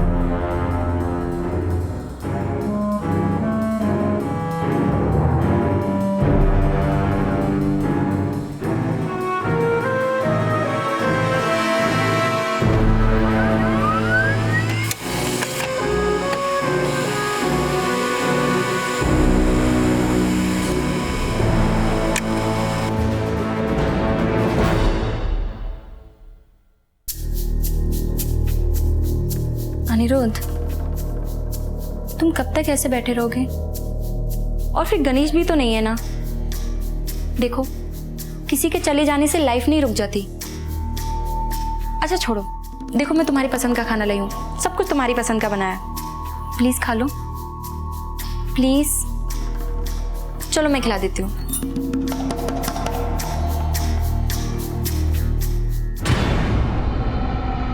सर 2 दिन पहले घाट के किनारे 3 लाशें मिली। पोस्टमार्टम रिपोर्ट के मुताबिक इनके पेट से हैवी स्लीपिंग पिल्स मिली। इसके बाद डूबने से इनकी मौत हो गई। सर, इन्वेस्टिगेशन के दौरान घाट के दूसरी तरफ हमें एक नाविक मिला जिसने उसी दिन दूसरी तरफ एक लड़की के साथ एक आदमी को निकलते देखा। पर सर वो दोनों की शक्ल ठीक से नहीं देख पाया। मे बी वो दोनों अमरमणि और प्रिया ही हों, क्योंकि वही दोनों फरार हैं। संजय का तो हमें पहले से ही कुछ नहीं पता है। कहीं ऐसा तो नहीं बाप बेटी ने मिलकर ही इन सबको मारा हो। एक काम करो, अनिरुद्ध और माधवी को खबर दे दो। इस केस में अभी भी कोई ऐसी कड़ी है जो हमारे हाथ नहीं लगी है। अब इस केस में पुलिस को 3 लोगों की तलाश थी, अमरमणि, प्रिया और संजय। इन लोगों ने खून क्यों किए थे, इस सवाल का जवाब तो नहीं मिला था, लेकिन इतना साफ था कि इस परिवार में ऐसे कई राज दफन थे जिनका बाहर आना जरूरी था। साहब 25 साल से अमर भाई साहब हम लोग पड़ोसी हैं साहब। आदमी थोड़े अलग स्वभाव के हैं, ज्यादा उन्हें कभी हंसते हुए नहीं देखा, और उनकी खुशी तो उनकी बेटी में ही बसती है। दोनों बेटों से बेटी को ज्यादा चाहते हैं। साहब पिल्लू का किस्सा तो पूरे मोहल्ले को पता है। देखा था अक्सर प्रिया को उसके साथ। प्रिया भी कोई उनमें से कम नहीं थी, वो तो भाई साहब की लाडली थी। इसके लिए अमर भाई ने आज तक उसको एक शब्द नहीं कहा। सर वो प्यार मैं समझता हूँ, लेकिन इन बाप बेटी का, सर इनका कुछ अलग ही किस्म का प्यार चल रहा था। अक्सर मामला जैसा होता है वैसा दिखता नहीं है सर। मतलब इनके रिश्ते में कुछ गड़बड़ थी। तू क्या सोच रहा है? तू जो बोलेगा हम सुन लेंगे। सर वैसे मिसिंग भी तो ये सिर्फ बाप बेटी हैं। संजय पहले से ही अंडरग्राउंड है। कहीं सबके पीछे इन दोनों का ही तो हाथ नहीं। अभी किसी नतीजे पर पहुंचना जल्दबाजी होगा। बाप बेटी के रिश्तों को जड़ तक खुद निकालना होगा। पागल हो गया वो कुछ भी बोलेगा और मैं बैठ के सुनूंगा। पहले तो साला धुला, उसके बाद मेरी बहन को परेशान किया, और जब उसका खुद का नाम आ रहा है तो मेरे पूरे परिवार को बदनाम कर रहा है वो। सर अब तो मुझे पूरा यकीन हो गया है कि इसके पीछे किसी और का नहीं, सिर्फ और सिर्फ उसी का हाथ है। अगर मेरा बस चले ना, साले को जान से मार डालूं मैं।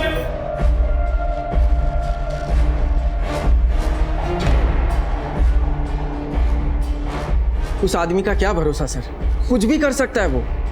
बहुत बड़ा दोगला इंसान है। एक ही पल में दोस्त और दूसरे ही पल में जान का दुश्मन बन जाता है। सर अगर पिंटू को लगता है ऐसा है तो जरूर ऐसा होगा, क्योंकि प्रिया के बारे में पिंटू से ज्यादा और कौन जानेगा सर। हेलो, ठीक है हम पहुंचते हैं अभी।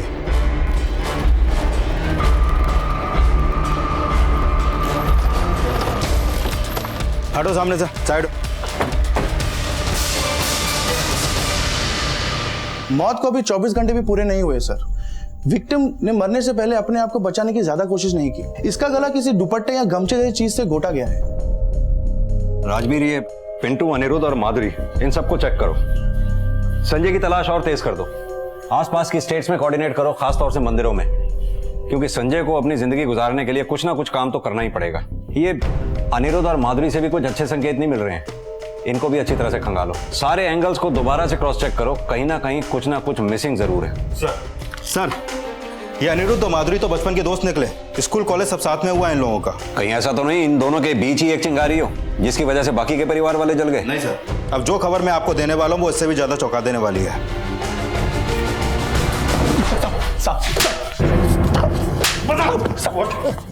बिहार भाग के गया और वो भी कहां? मंदिर में। तुझे ये ध्यान नहीं रहा कि वहां तेरे जैसों की कोई जरूरत नहीं है। बोल कौन शामिल था इस कांड में तेरे साथ? बोल कौन शामिल था इस कांड में तेरे साथ? मानता हूं कि मैं उर्मिला मामी और शीतल को मारने में मैं था, लेकिन साहब उसके अलावा मैंने किसी को नहीं मारा, भगवान कसम। ये सब उस पिंटू और प्रिया का किया धरा है। साहब प्रिया ने हमको बोला था कि वो घाट पे जाके परिवार का पूरा खेल खत्म कर देगी। अरे पगला गए थे वो लोग, उसने हमसे भी कहा लेकिन हमने मना कर दिया।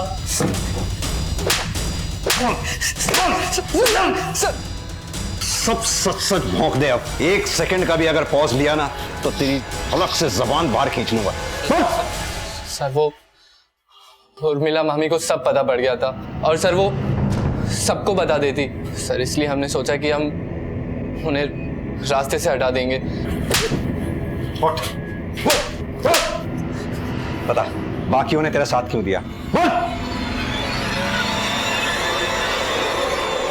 साहब वो शीतल पे तो भूत आने का नाटक चल ही रहा था, लेकिन एक दिन जब उर्मिला मामी को सब पता चल गया तब। मामी जी ये जो कुछ भी हो रहा है वो हमारे घर का निजी मामला, आप इससे दूर रहे तो ही बेहतर होगा। सबको पता चलेगा तो तुम्हारे पापा की इज्जत क्या रह जाएगी?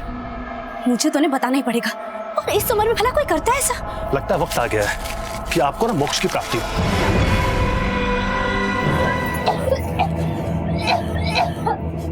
ये क्या खिला दिया तुमने मामी जी को? भूत का धतुरा। अब जोर जोर से चिल्लाओ वरना भूत हमारे सर पे नाचेगा।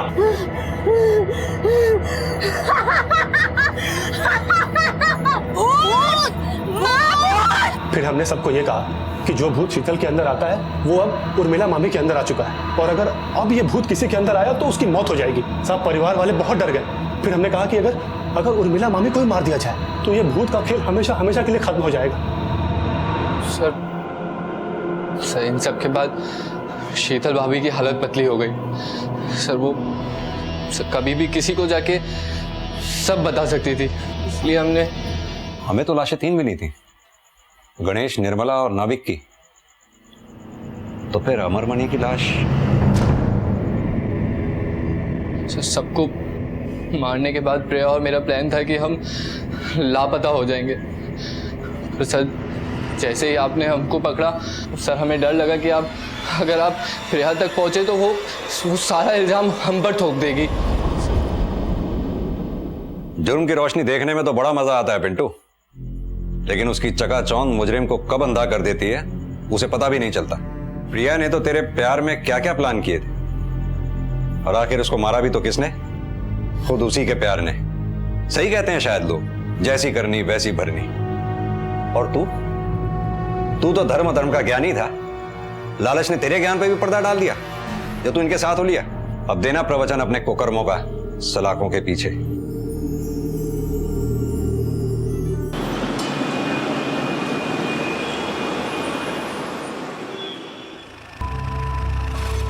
Hello, sir. Hey, good morning. How are you? Good, sir. How are you? I'm good. Good morning sir. Good morning. How are you? Fine. यहाँ साइन कर दीजिए। Pen, please. Thank you sir. आपका कोई भी ID proof? Mr. Parmar, कैसे हैं आप? मैं ठीक हूँ. How are you? Good to see you. I'm sorry sir, this is a new staff. Mr. Parmar हमारे बहुत ही पुराने और इम्पोर्टेंट क्लाइंट हैं। बीजू सर का सामान 47 में रख दो। Okay, sir. Thank you. Shabnam, माला आई क्या?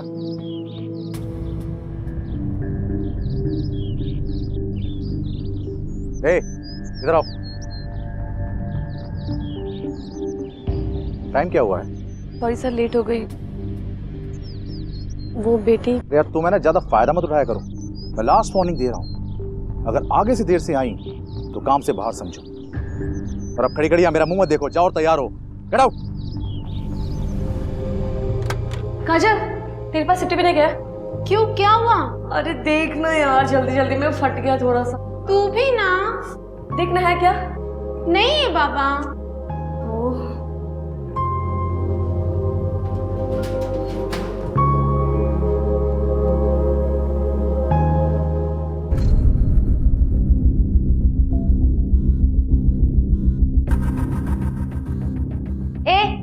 क्या देख रहा है? शो चल रहा है इधर। शो नहीं, नौटंकी। नौटंकी चल रहा है, वही देख रहा हूँ। ये टाइम पास करना बंद करो और चुपचाप काम पे लगो। बॉस ने बोला है। बहुत लेट हो गया यार, बहुत काम बाकी है। मीनू, क्या हुआ? जबरदस्ती की इसने? वो तो गलती से शाबो, मैनेजर को बुला। मैं आपसे फिर से सॉरी कहता हूँ। सर, आप इनको सॉरी बोल रहे हैं? इन्होंने तो मीनू को। तुम चुप रहो, कुछ नहीं हुआ है। और जब सर कह रहे हैं कि कुछ नहीं हुआ तो कुछ नहीं हुआ। सर ये झूठ बोल रहे हैं। देखा, ऐसे ही अपने गेस्ट को अटेंड करती हैं। सीधे ही उंगली उठा दी। सॉरी बोलो सर से। सर सॉरी बोलो वरना निकलो इस होटल से। सॉरी।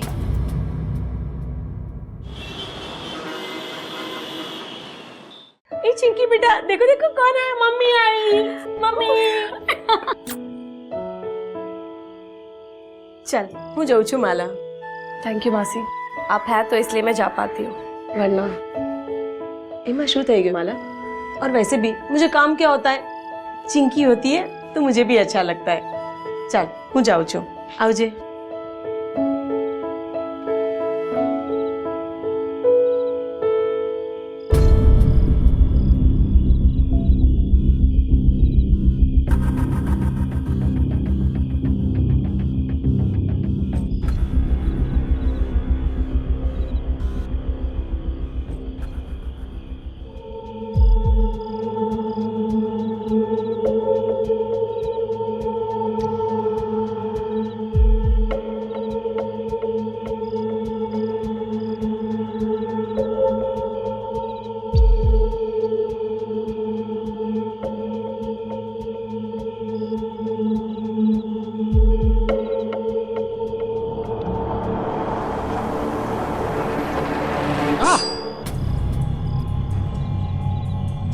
दिमाग खिसक गया क्या तेरा?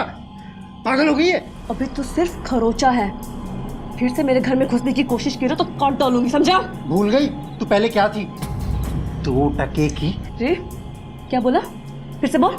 चुप क्यों हो गया? हाँ, छोड़ूंगा नहीं तेरे को मैं। चल यहाँ से निकल। चल चल, बहुत बोल रही है तू। चल यहाँ से। जानती नहीं तू मेरे को। चल जा यहाँ से। तू समझ जा। छोड़ूंगा नहीं तेरे को मैं, समझी? फिर आऊंगा मैं, समझ लेना। माला के जीवन को देखकर यही जाहिर होता है कि वो बहुत मेहनती और जुझारू महिला थी, जो खून पसीना एक करके अपनी बेटी को बड़ा करने की निरंतर कोशिशों में लगी हुई थी। माला दिन रात मेहनत करके अपनी बेटी को एक बेहतर कल देना चाहती थी, लेकिन ऐसा क्यों प्रतीत हो रहा था कि मानो माला खुद अपने अतीत से दूर भाग रही हो।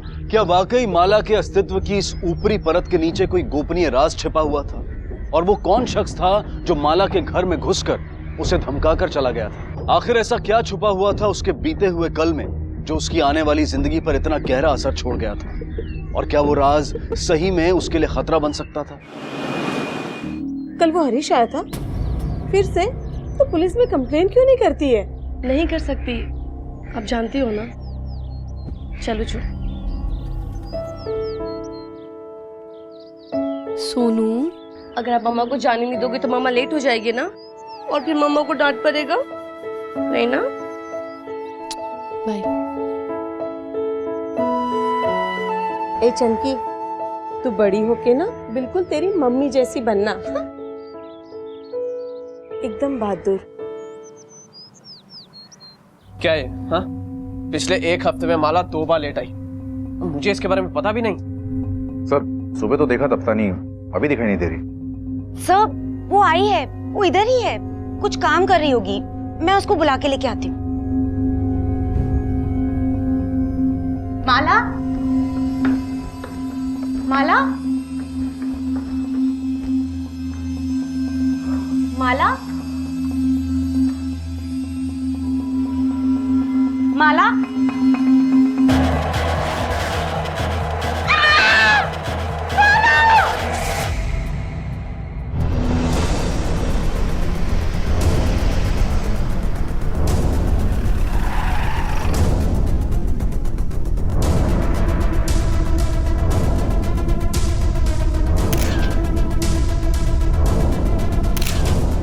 रूम को बैरिकेड करवा दो, कोई अंदर नहीं आना चाहिए। हाँ, क्या कह रहे थे आप? कौन सी मीटिंग? सर वो मैं ये कह रहा था सर मैं हर हफ्ते एम्प्लॉयज़ की मीटिंग लेता हूँ उनकी प्रोग्रेस चेक करने के लिए। आप कौन? सर मैं प्रवीण, ओनर का बेटा। I look after you. इन्हें प्लीज बाहर ले जाइए, बाहर ले जाइए प्लीज। माला की इस निर्मम हत्या के पीछे क्या राज था? वो कौन था या थी जिसने इतनी बेरहमी से माला को मौत के घाट उतार दिया था? ऐसे कई सवाल अब पुलिस के सामने थे। ये 47 में कौन रह रहा था? गेस्ट डिटेल्स मंगवाइए। Sir mister Parmar, mister MT Parmar. क्या बात है, आपको सारे गेस्ट के नाम याद है? सर एक्चुअली वो हमारे रेगुलर क्लाइंट हैं। अच्छा, तो अभी कहाँ है वो? सर मिस्टर परमार 2 दिन से ज़्यादा रुकते नहीं हैं। अब तक तो शायद चेकआउट कर चुके होंगे। कब? 8 बजे शायद। शायद क्या मतलब? आपको पता नहीं चेकआउट कब किया? सर मैं रोज़ 10 बजे आता हूँ, उससे पहले वो चेकआउट कर चुके होते हैं। रजिस्टर में एंट्री होगी, मैं लेके आता हूँ। जाइए। सर, आपको कुछ चेक करने की जरूरत नहीं है, मैं बताती हूँ आपको। खून हरीश ने किया है। उसको इतनी खुन्नस थी माला से कि वो एक दिन होटल तक पहुंच गया। रोज माला को टेंशन देता था।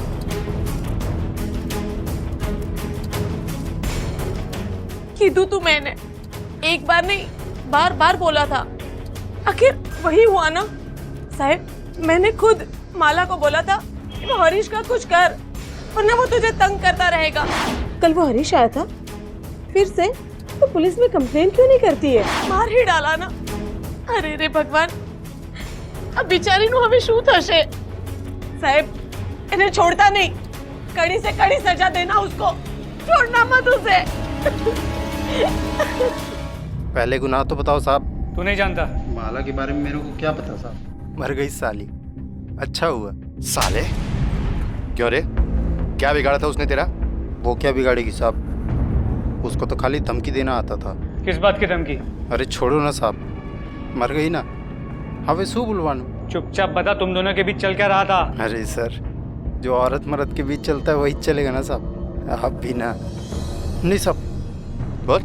नहीं साहब। बस आज नहीं साहब। बंद हो गई तेरी हंसी? हाँ? तोड़ दूं उंगली तेरी? नहीं बोल, साहब। बोल क्यों डराता था उसे? बोल, क्यों धमकाता था? नहीं। मार डाला तूने? नहीं मारा, नहीं मारा साहब, नहीं, प्लीज छोड़ दीजिए साहब, प्लीज। बोल। साहब मैंने कुछ नहीं किया साहब, जिस दिन वो मरी उस दिन मैं नाके पे ही था साहब, पत्ते खेल रहा था साहब, एक बड़ा हाथ भी मारा साहब। वो 4 लोग और थे, राजू भाई, जीतू, चिंटू परेरा और सुनील। चाहो तो आप उनसे पूछ लो, मैंने कुछ नहीं किया साहब।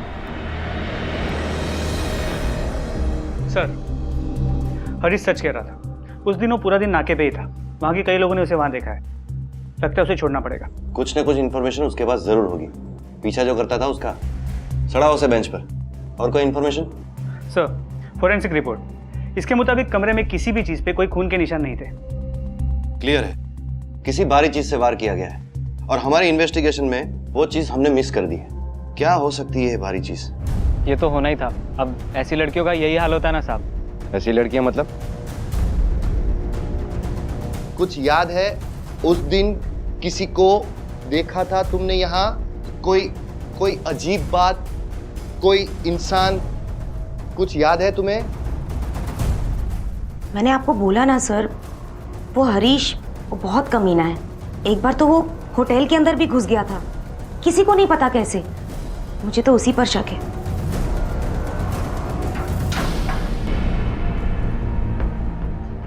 गेम पॉकेट में साहब, ऐसे कैसे बंद करके रख सकते हैं? कहीं नहीं जाएगा तू, बहुत सवाल करने हैं तेरे से।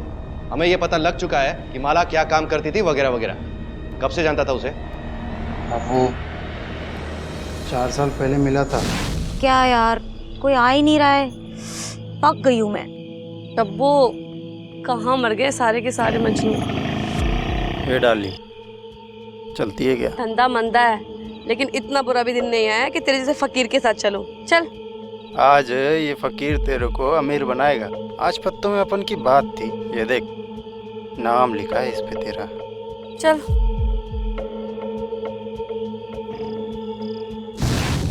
उस दिन से तो जैसे अपना रोज का मिलना जुलना हो गया था साहब। फिर अचानक पता चला वो पेट से थी, साला सब बंद हो गया उस दिन से। और वो बच्चा तेरा है? मुझे क्या पता साहब, ऐसी लड़कियों का क्या भरोसा। कूड़ेदान में तो सबका कचरा होता है ना साहब। अब किसका कचरा कौन सा है ये थोड़ी बोल सकते हैं। समाज के असली कचरे तो तुम हो। तुम जैसे कमीनों की वजह से लड़कियों की ये हालत होती है। फिर क्या हुआ? साहब मैंने उसे बच्चा गिराने को बोला, उसने मना कर दिया। एक दिन रेड पड़ी, मैंने बाकी लोग के साथ वो ही पकड़ी गई। फिर साहब वो कोई एनजीओ वालों ने नया काम वो लोग को दिलाया, मतलब शरीफ माफी का कुछ काम था साहब। और उसकी नई जिंदगी को बिगाड़ने के लिए तो फिर से वहां पहुंच गया? नहीं साहब मुझे पता चला उसने वापस से धंधा शुरू कर दिया है। साहब पैसे लेके गया था साहब इस बार। और तुझे कैसे पता चला उसने धंधा फिर से शुरू किया था?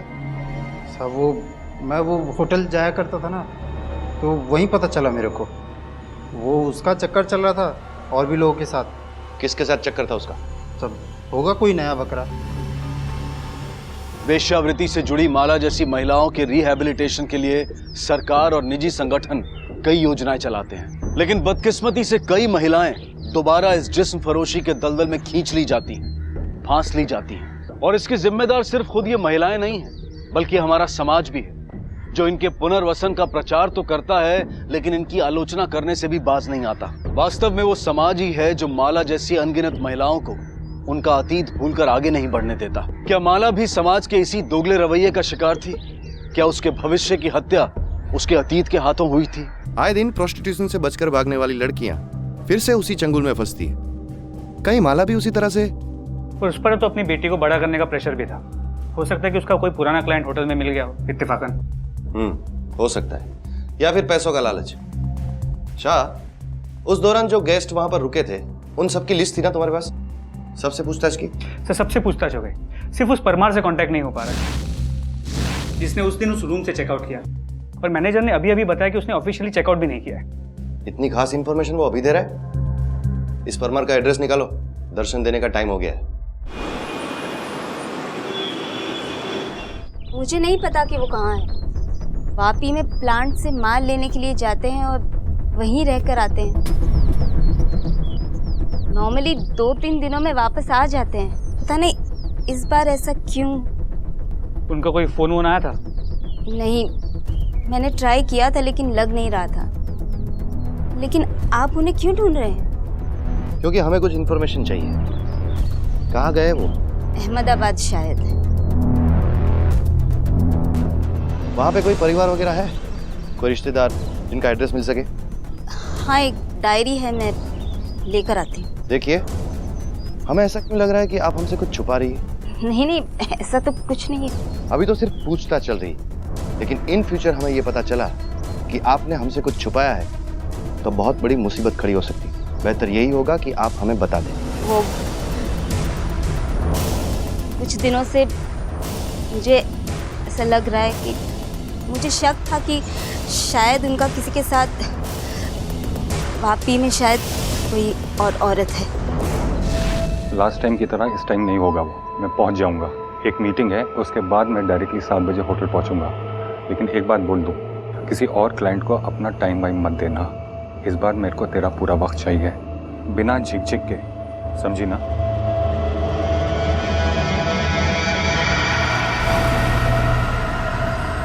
क्या है? किससे बात कर रहे थे? काम की बात थी, डीलर से बात कर रहा था। मिलना है उसको वापी में। और ये क्लाइंट के बारे में सब? मैंने बोला ना, काम की बात थी। वो डीलर अगर दूसरे क्लाइंट के पास चला गया तो 2 दिन तक मुझसे नहीं मिलेगा। सर इस परमार को किसी ना किसी तरह ढूंढ के निकालना होगा। एक तो उसकी बीवी का शक, और ऊपर से वो गायब है। सर ये आदमी 100% इस केस में इन्वॉल्व है। उसके कॉल रिकॉर्ड्स निकलवाओ, सिग्नल ट्रायंगुलेट करके उसका लोकेशन ट्रेस करो। इस प्रोस्टिट्यूशन के एंगल की वजह से इन्वेस्टिगेशन का रुख बदल गया है। अगर माला फिर से ये धंधा करती थी तो ऑब्वियसली उसका एक क्लाइंट तो हो नहीं सकता। सर ये भी तो हो सकता है कि होटल से जुड़ा कोई ऐसा आदमी हो जिसे माला पे गुस्सा आया हो, क्योंकि उसने ये सब फिर से शुरू कर दिया। डेफिनेटली हो सकता है, इसलिए हमें नए एंगल से फिर से पूछताछ करनी होगी। होटल से जुड़े हर एक आदमी से, खासकर सुधा देसाई जिसने सबसे पहले माला को नौकरी दी थी, वहां से शुरू करते हैं। जी सर। इंस्पेक्टर साहब, जब भी मुझे मौका मिलता है I like to help these girls.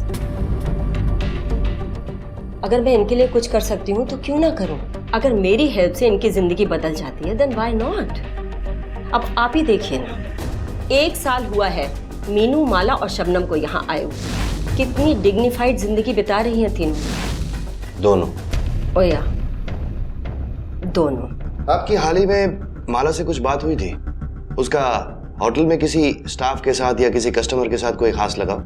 देखिए इंस्पेक्टर साहब, मैं इस होटल में ज्यादा इन्वॉल्व नहीं रहती हूँ। मेरा बेटा प्रवीण वही मैनेज करता है सब कुछ। आई डाउट कि उसे कुछ भी पता होगा, लेकिन हाँ, डे टू डे बेसिस पे हमारे मैनेजर को सब पता था।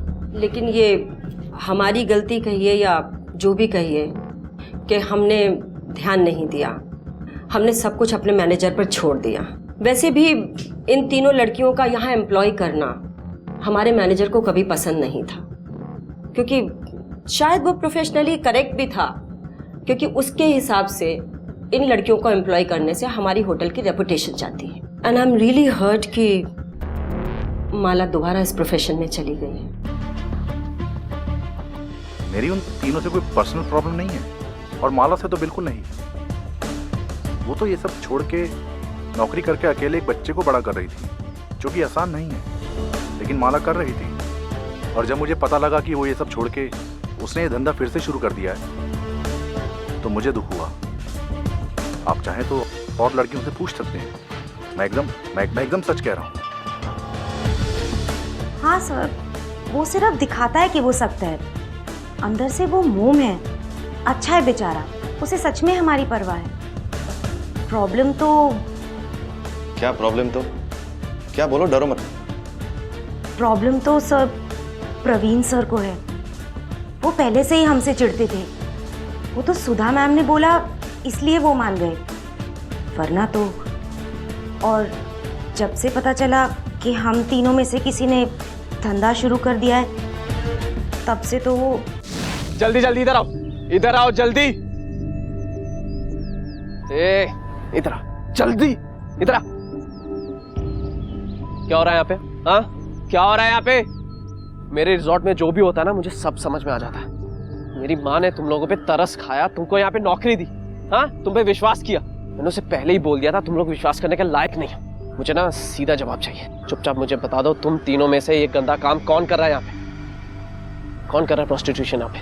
जो भी मेरे रिजॉर्ट में होता है ना, मुझे सब कुछ समझ में आ जाता है। और मैं उन कस्टमर्स को कुछ नहीं कहूँगा। तो बेहतर होगा कि तुम तीनों में से जो भी ये कर रहा है ना, मुझे 48 घंटे में बता दे। 48 आवर्स, 48 घंटे हैं तुम लोगों के पास, फिर तो ना तुम तीनों यहाँ से बाहर जाओगे। बहुत भड़क गए थे सर। हम तीनों के लिए बहुत खुन्नस भर गई थी उनके अंदर। कहने लगे कि हम लोग होटल का माहौल खराब कर रहे हैं, लेकिन सुधा मैम बहुत अच्छी हैं, उन्होंने ही हमको बचाया। तो कौन था वो? क्या? वो कौन था तुम में से जिसने धंधा वापस शुरू किया था? मुझे नहीं पता सर। देखो शबनम, सच बता दो। हमसे कुछ छुपाना तो तुम्हारे लिए अच्छा नहीं होगा। मैं सच बोल रही हूँ सर, कसम से, मुझे नहीं पता। इनसे पूछो कि इन तीनों में से वो लड़की कौन है जिसने जिस्म का धंधा फिर से शुरू किया था। कौन है वो? तुम थी?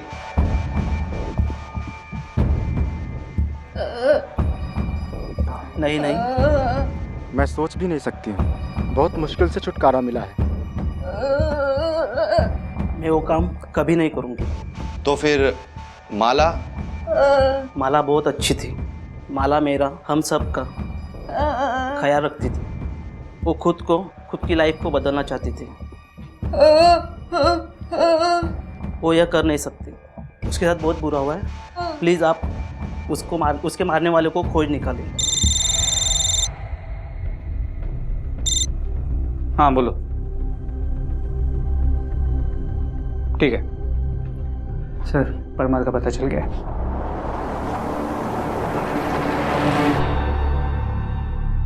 अरे सर, मैं सच बोल रहा हूँ, मेरा इससे कुछ लेना देना नहीं। मैं तो एक मामूली सा बिजनेसमैन हूँ। तेरी बिजनेस टिप्स कहाँ कहाँ लगती है ना, वो सब जानते हैं हम लोग। सीधी तरह से बता, वरना इतने डंडे मारूंगा ना कि बिजनेस करना भूल जाएगा तू। माला के साथ तेरा चक्कर कब से चल रहा था? माला? कौन माला? ये माला जिसका तूने खून किया है। अरे इसको तो मैं जानता भी नहीं सर, मुझे तो ये भी नहीं मालूम इसका नाम माला है। हाँ मैंने इसको होटल में जरूर देखा, लेकिन वो भी दूर से। उसके बाद एक बार बात भी हुई मेरी उससे, लेकिन उसके 5 मिनट बाद। तो फिर भागा क्यों वहां से, वो भी बिना चेकआउट किए? क्योंकि मैं डर गया था सर, ये सब देख के मैं डर गया था, मुझे कुछ समझ नहीं आ रहा था। अब सॉरी सर, मैं बाद में आती। अरे कोई बात नहीं, कोई बात नहीं, आप कर लो। वैसे भी मुझे वॉशरूम में टाइम लगने वाला है, आराम से करो।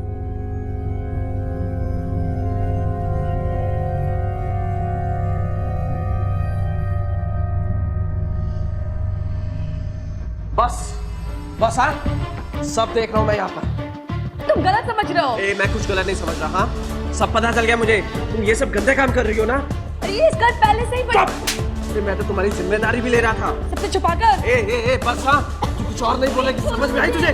हाँ उस आदमी के जाने की आवाज आने के बाद चेक करके बाहर निकला, सामान समेटा और भाग गया वहां से।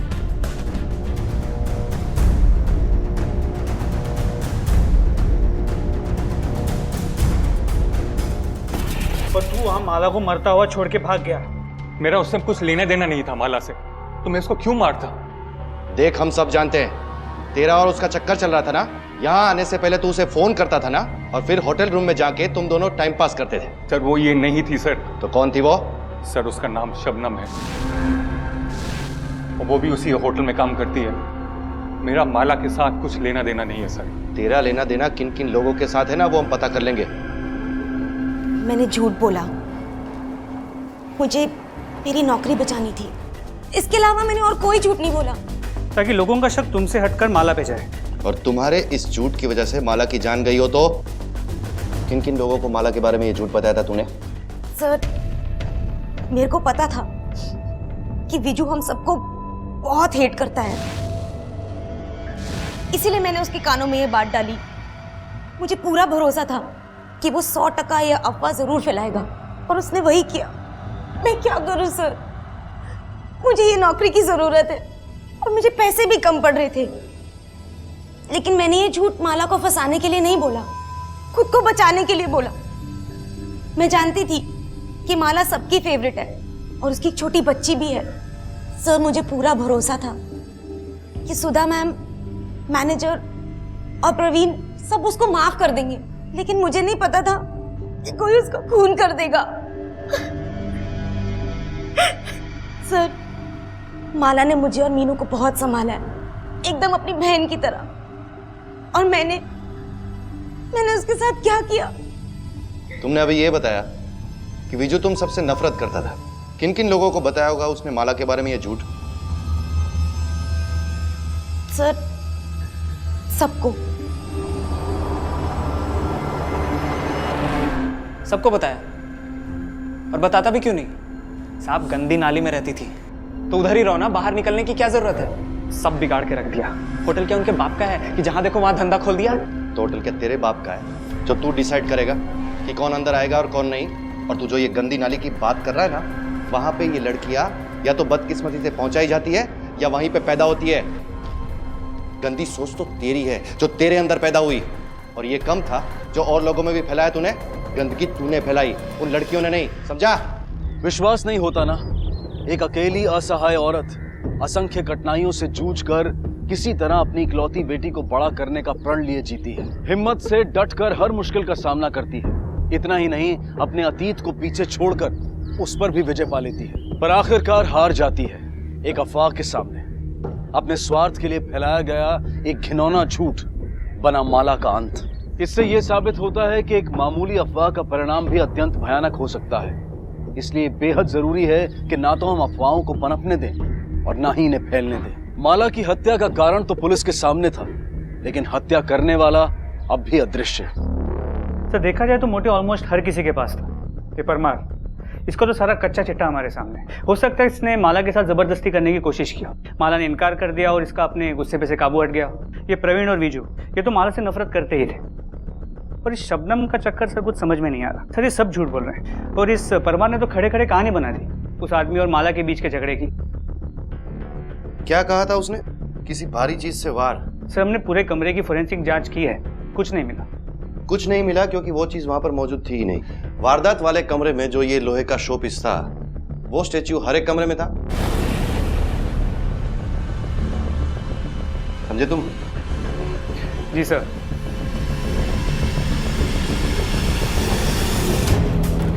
ऐसे और कितने शोपीस हैं आपके पास?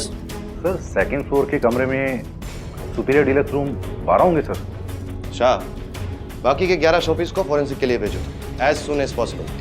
जी सर। शायद इनमें से ही कोई शोपीस हमें अब सच्चाई तक पहुंचाएगा। सर, दूसरे कमरे से मिले शोपीस पे खून के बहुत ही छोटे मतलब माइक्रोस्कोपिक धब्बे हैं। और कुछ? सर, उस पे बहुत सारे फिंगरप्रिंट्स भी मिले। होटल के स्टाफ और कस्टमर से जो हमने फिंगरप्रिंट्स लिए थे, हमने उसके साथ उसे मैच किया। कोई मैच मिला? सर, एक नहीं, एक से ज्यादा। उसमें से कुछ फिंगरप्रिंट शबनम के। अरे उसके फिंगरप्रिंट्स तो हर एक चीज पे मिलेंगे, वो भी डीलक्स रूम में ही काम करती थी ना। जी सर, लेकिन सर ये देखिए, इसके फिंगरप्रिंट्स कुछ अजीब नहीं लग रहा? पहले हमें लगा कि इसमें क्या बड़ी बात है, तुम भी यहाँ काम करती हो शबनम की तरह, तुम्हारी उंगलियों के निशान तो हर एक चीज पर हो सकते हैं। लेकिन बाद में हमें याद आया कि तुम तो इस फ्लोर पे काम ही नहीं करती। सर मीनू की किसी क्लाइंट से मिसअंडरस्टैंडिंग हो गई थी, इसलिए मैंने उसे स्टैंडर्ड में शिफ्ट कर दिया। और डीलक्स रूम तो पूरा माला और शबनम संभालती थी। माला ने हमेशा तुम्हारा ख्याल रखा और तुमने उसे मार दिया। क्यों मारा उसे? बोलो।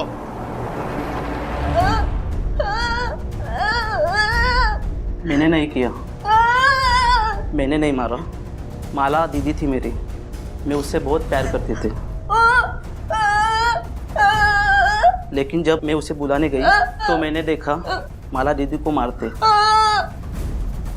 उसने मुझे धमकी दी, मैं डर गई, इसलिए खून वाली मूर्ति छुपाने में मदद की।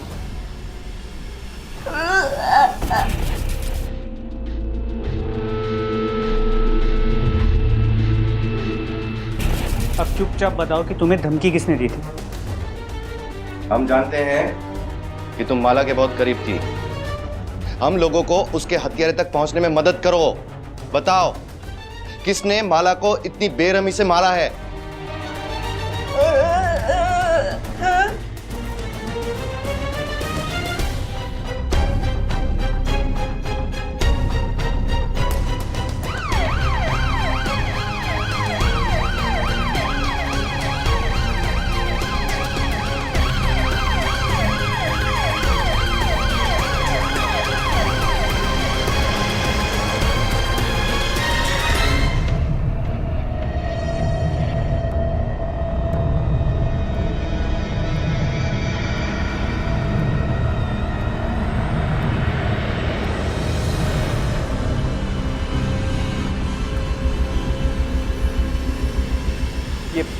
ये आप मुझे यहाँ पर एक कॉमन क्रिमिनल की तरह, मैंने कहा ना आपको, I am innocent, damn it. अच्छा, लेकिन मीनू ने तो हमें कुछ और ही बताया। तो आप उस गूंगी की बातों पर यकीन करेंगे? चिल्लाओ मत, तेरी चीखों की आवाज ना हम परमार तक पहुंचा सकते हैं। प्रवीण, तुम्हें पता है सचमुच तुम्हारी होटल के बुरे दिन चल रहे हैं। देखो ना, सबसे पहले तुम्हारे एक एक स्टाफ मेंबर, उसके बाद तुम्हारे एक एक कस्टमर, सबकी खातिरदारी की हमने, डंडे खिलाए, हड्डियां तोड़ी, सबने अपना अपना सच बोल दिया। अब तुम्हारी बारी है। फर्क सिर्फ इतना है कि उन लोगों का गुनाह छोटा छोटा था, लेकिन तूने मर्डर किया है। अब सच बोलेगा ताकि हम लोग चैन से सो सके और तेरे होटल वालों को चैन से सोने दे।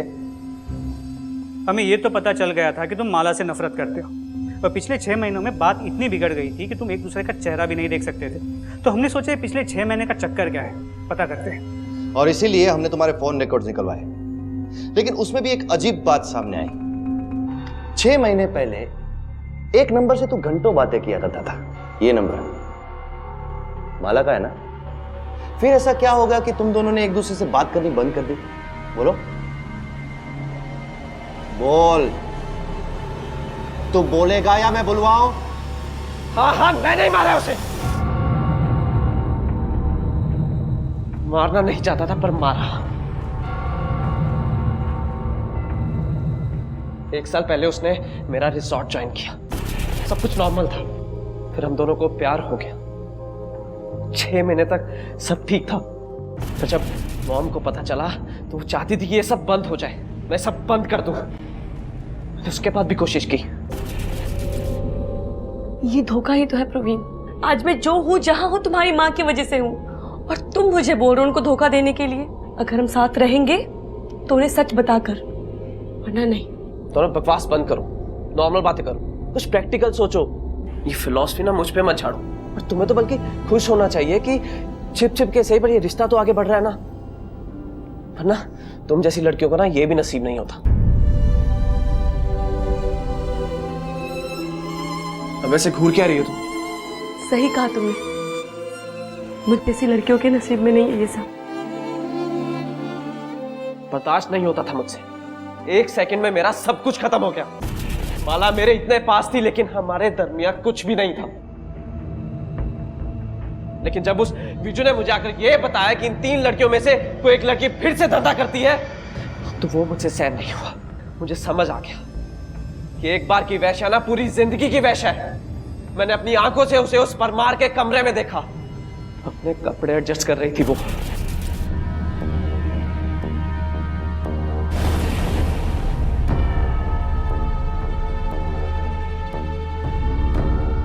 ओह, तो ये सब हो रहा है यहाँ पर? ये है तुम्हारी असलियत? क्या क्या बोल रहे हो तुम? क्या बोल रहा हूँ? बड़ी बड़ी बातें करके तुम ये गिरे हुए काम कर रही हो, अपना जिस्म बेच के खा रही हो। तुम गलत समझ रहे हो। ए, बस कर। हाँ, सब देख चुका मैं। तेरे प्यार में ना मैं अंधा हो चुका था। प्रवीण, ये इसका बस हाँ, सब देख रहा हूँ मैं यहाँ पर। तू जैसे गिरी औरत के लिए ना मैं अपनी माँ के आगे रिक्वेस्ट कर रहा था। अरे मैं तो तेरी और तेरी बेटी की जिम्मेदारी लेने वाला था। सबसे छुपाकर। भरोसा किया था मैंने उस पर, बहुत भरोसा किया था, लेकिन उसने क्या किया? फिर से चली गई ना उस जिस्म के धंधे में, फिर से वैश्या बन गई। धंधा नहीं करती थी वो, कुछ नहीं किया था उसने। और जिस लड़की की तू बात कर रहा है ना, वो माला नहीं शबनम है। ये शबनम ने पैसों के लिए फिर से धंधा शुरू किया। ये परमार वगैरह, इन सब का शबनम के साथ चक्कर था। इन सब के कन्फेशन है हमारे पास। ये क्या? मैंने माला पुनर्वसन, दूसरा मौका, नई जिंदगी। माला को दिखाए गए ये सपने मात्र शब्द बनकर रह गए। वास्तव में हमारे समाज ने माला को कोई ऐसा मौका दिया ही नहीं। एक तरफ सुधा थी जिसने बेशक माला को नौकरी दी, लेकिन माला और उसके बेटे के बीच में कोई भी रिश्ता सुधा को नागवारा था। दूसरी तरफ परमार और हरीश जैसे हैवान जो अपने स्वार्थ के लिए माला जैसी लड़कियों को फिर से वेश्यावृत्ति के रास्ते पर लाकर खड़ा कर देते हैं। और अंत में प्रवीण, जिसने माला से प्यार तो किया लेकिन उस पर कभी विश्वास नहीं किया, और उसका अविश्वास इतना गहरा था कि इसकी वजह से प्रवीण ने खुद माला की जान ले ली। इस पूरे हादसे के अंत में अगर एक चीज अच्छी हुई तो वो ये कि अपने बेटे के गुनाह का प्रायश्चित करने के लिए सुधा ने माला की बेटी के पालन पोषण की पूरी जिम्मेदारी अपने सर ले ली। इस सत्य से मुंह नहीं मोड़ा जा सकता कि माला के साथ घोर अन्याय हुआ था। बदकिस्मती से उसके अतीत ने उसके वर्तमान और भविष्य दोनों का गला घोट दिया। उसकी मुस्कुराहट, उसकी जिंदगी उससे छिन गई। किसी की आलोचना कर उन पर अपनी राय बनाने की बजाय अगर हम सही मायने में सच्चे और निस्वार्थ भाव से उन्हें स्वीकार करें, समाज में आत्मसात करें, तो आज के इस केस की यही हम सब के लिए सीख होगी। इसी विचार के साथ अब मैं अनूप सोनी आपसे विदा लेता हूं। फिर मुलाकात होगी अगले एपिसोड में एक और चौंका देने वाले केस के साथ। तब तक अपना और अपने परिवार का ख्याल रखें और देखते रहें क्राइम पेट्रोल डायल 100। सबक एक को सीख हम सबको। जय हिंद। क्राइम पेट्रोल के और भी दिलचस्प कहानी देखने के लिए हमारे चैनल को सब्सक्राइब करें और बेल आइकॉन दबाना न भूलें।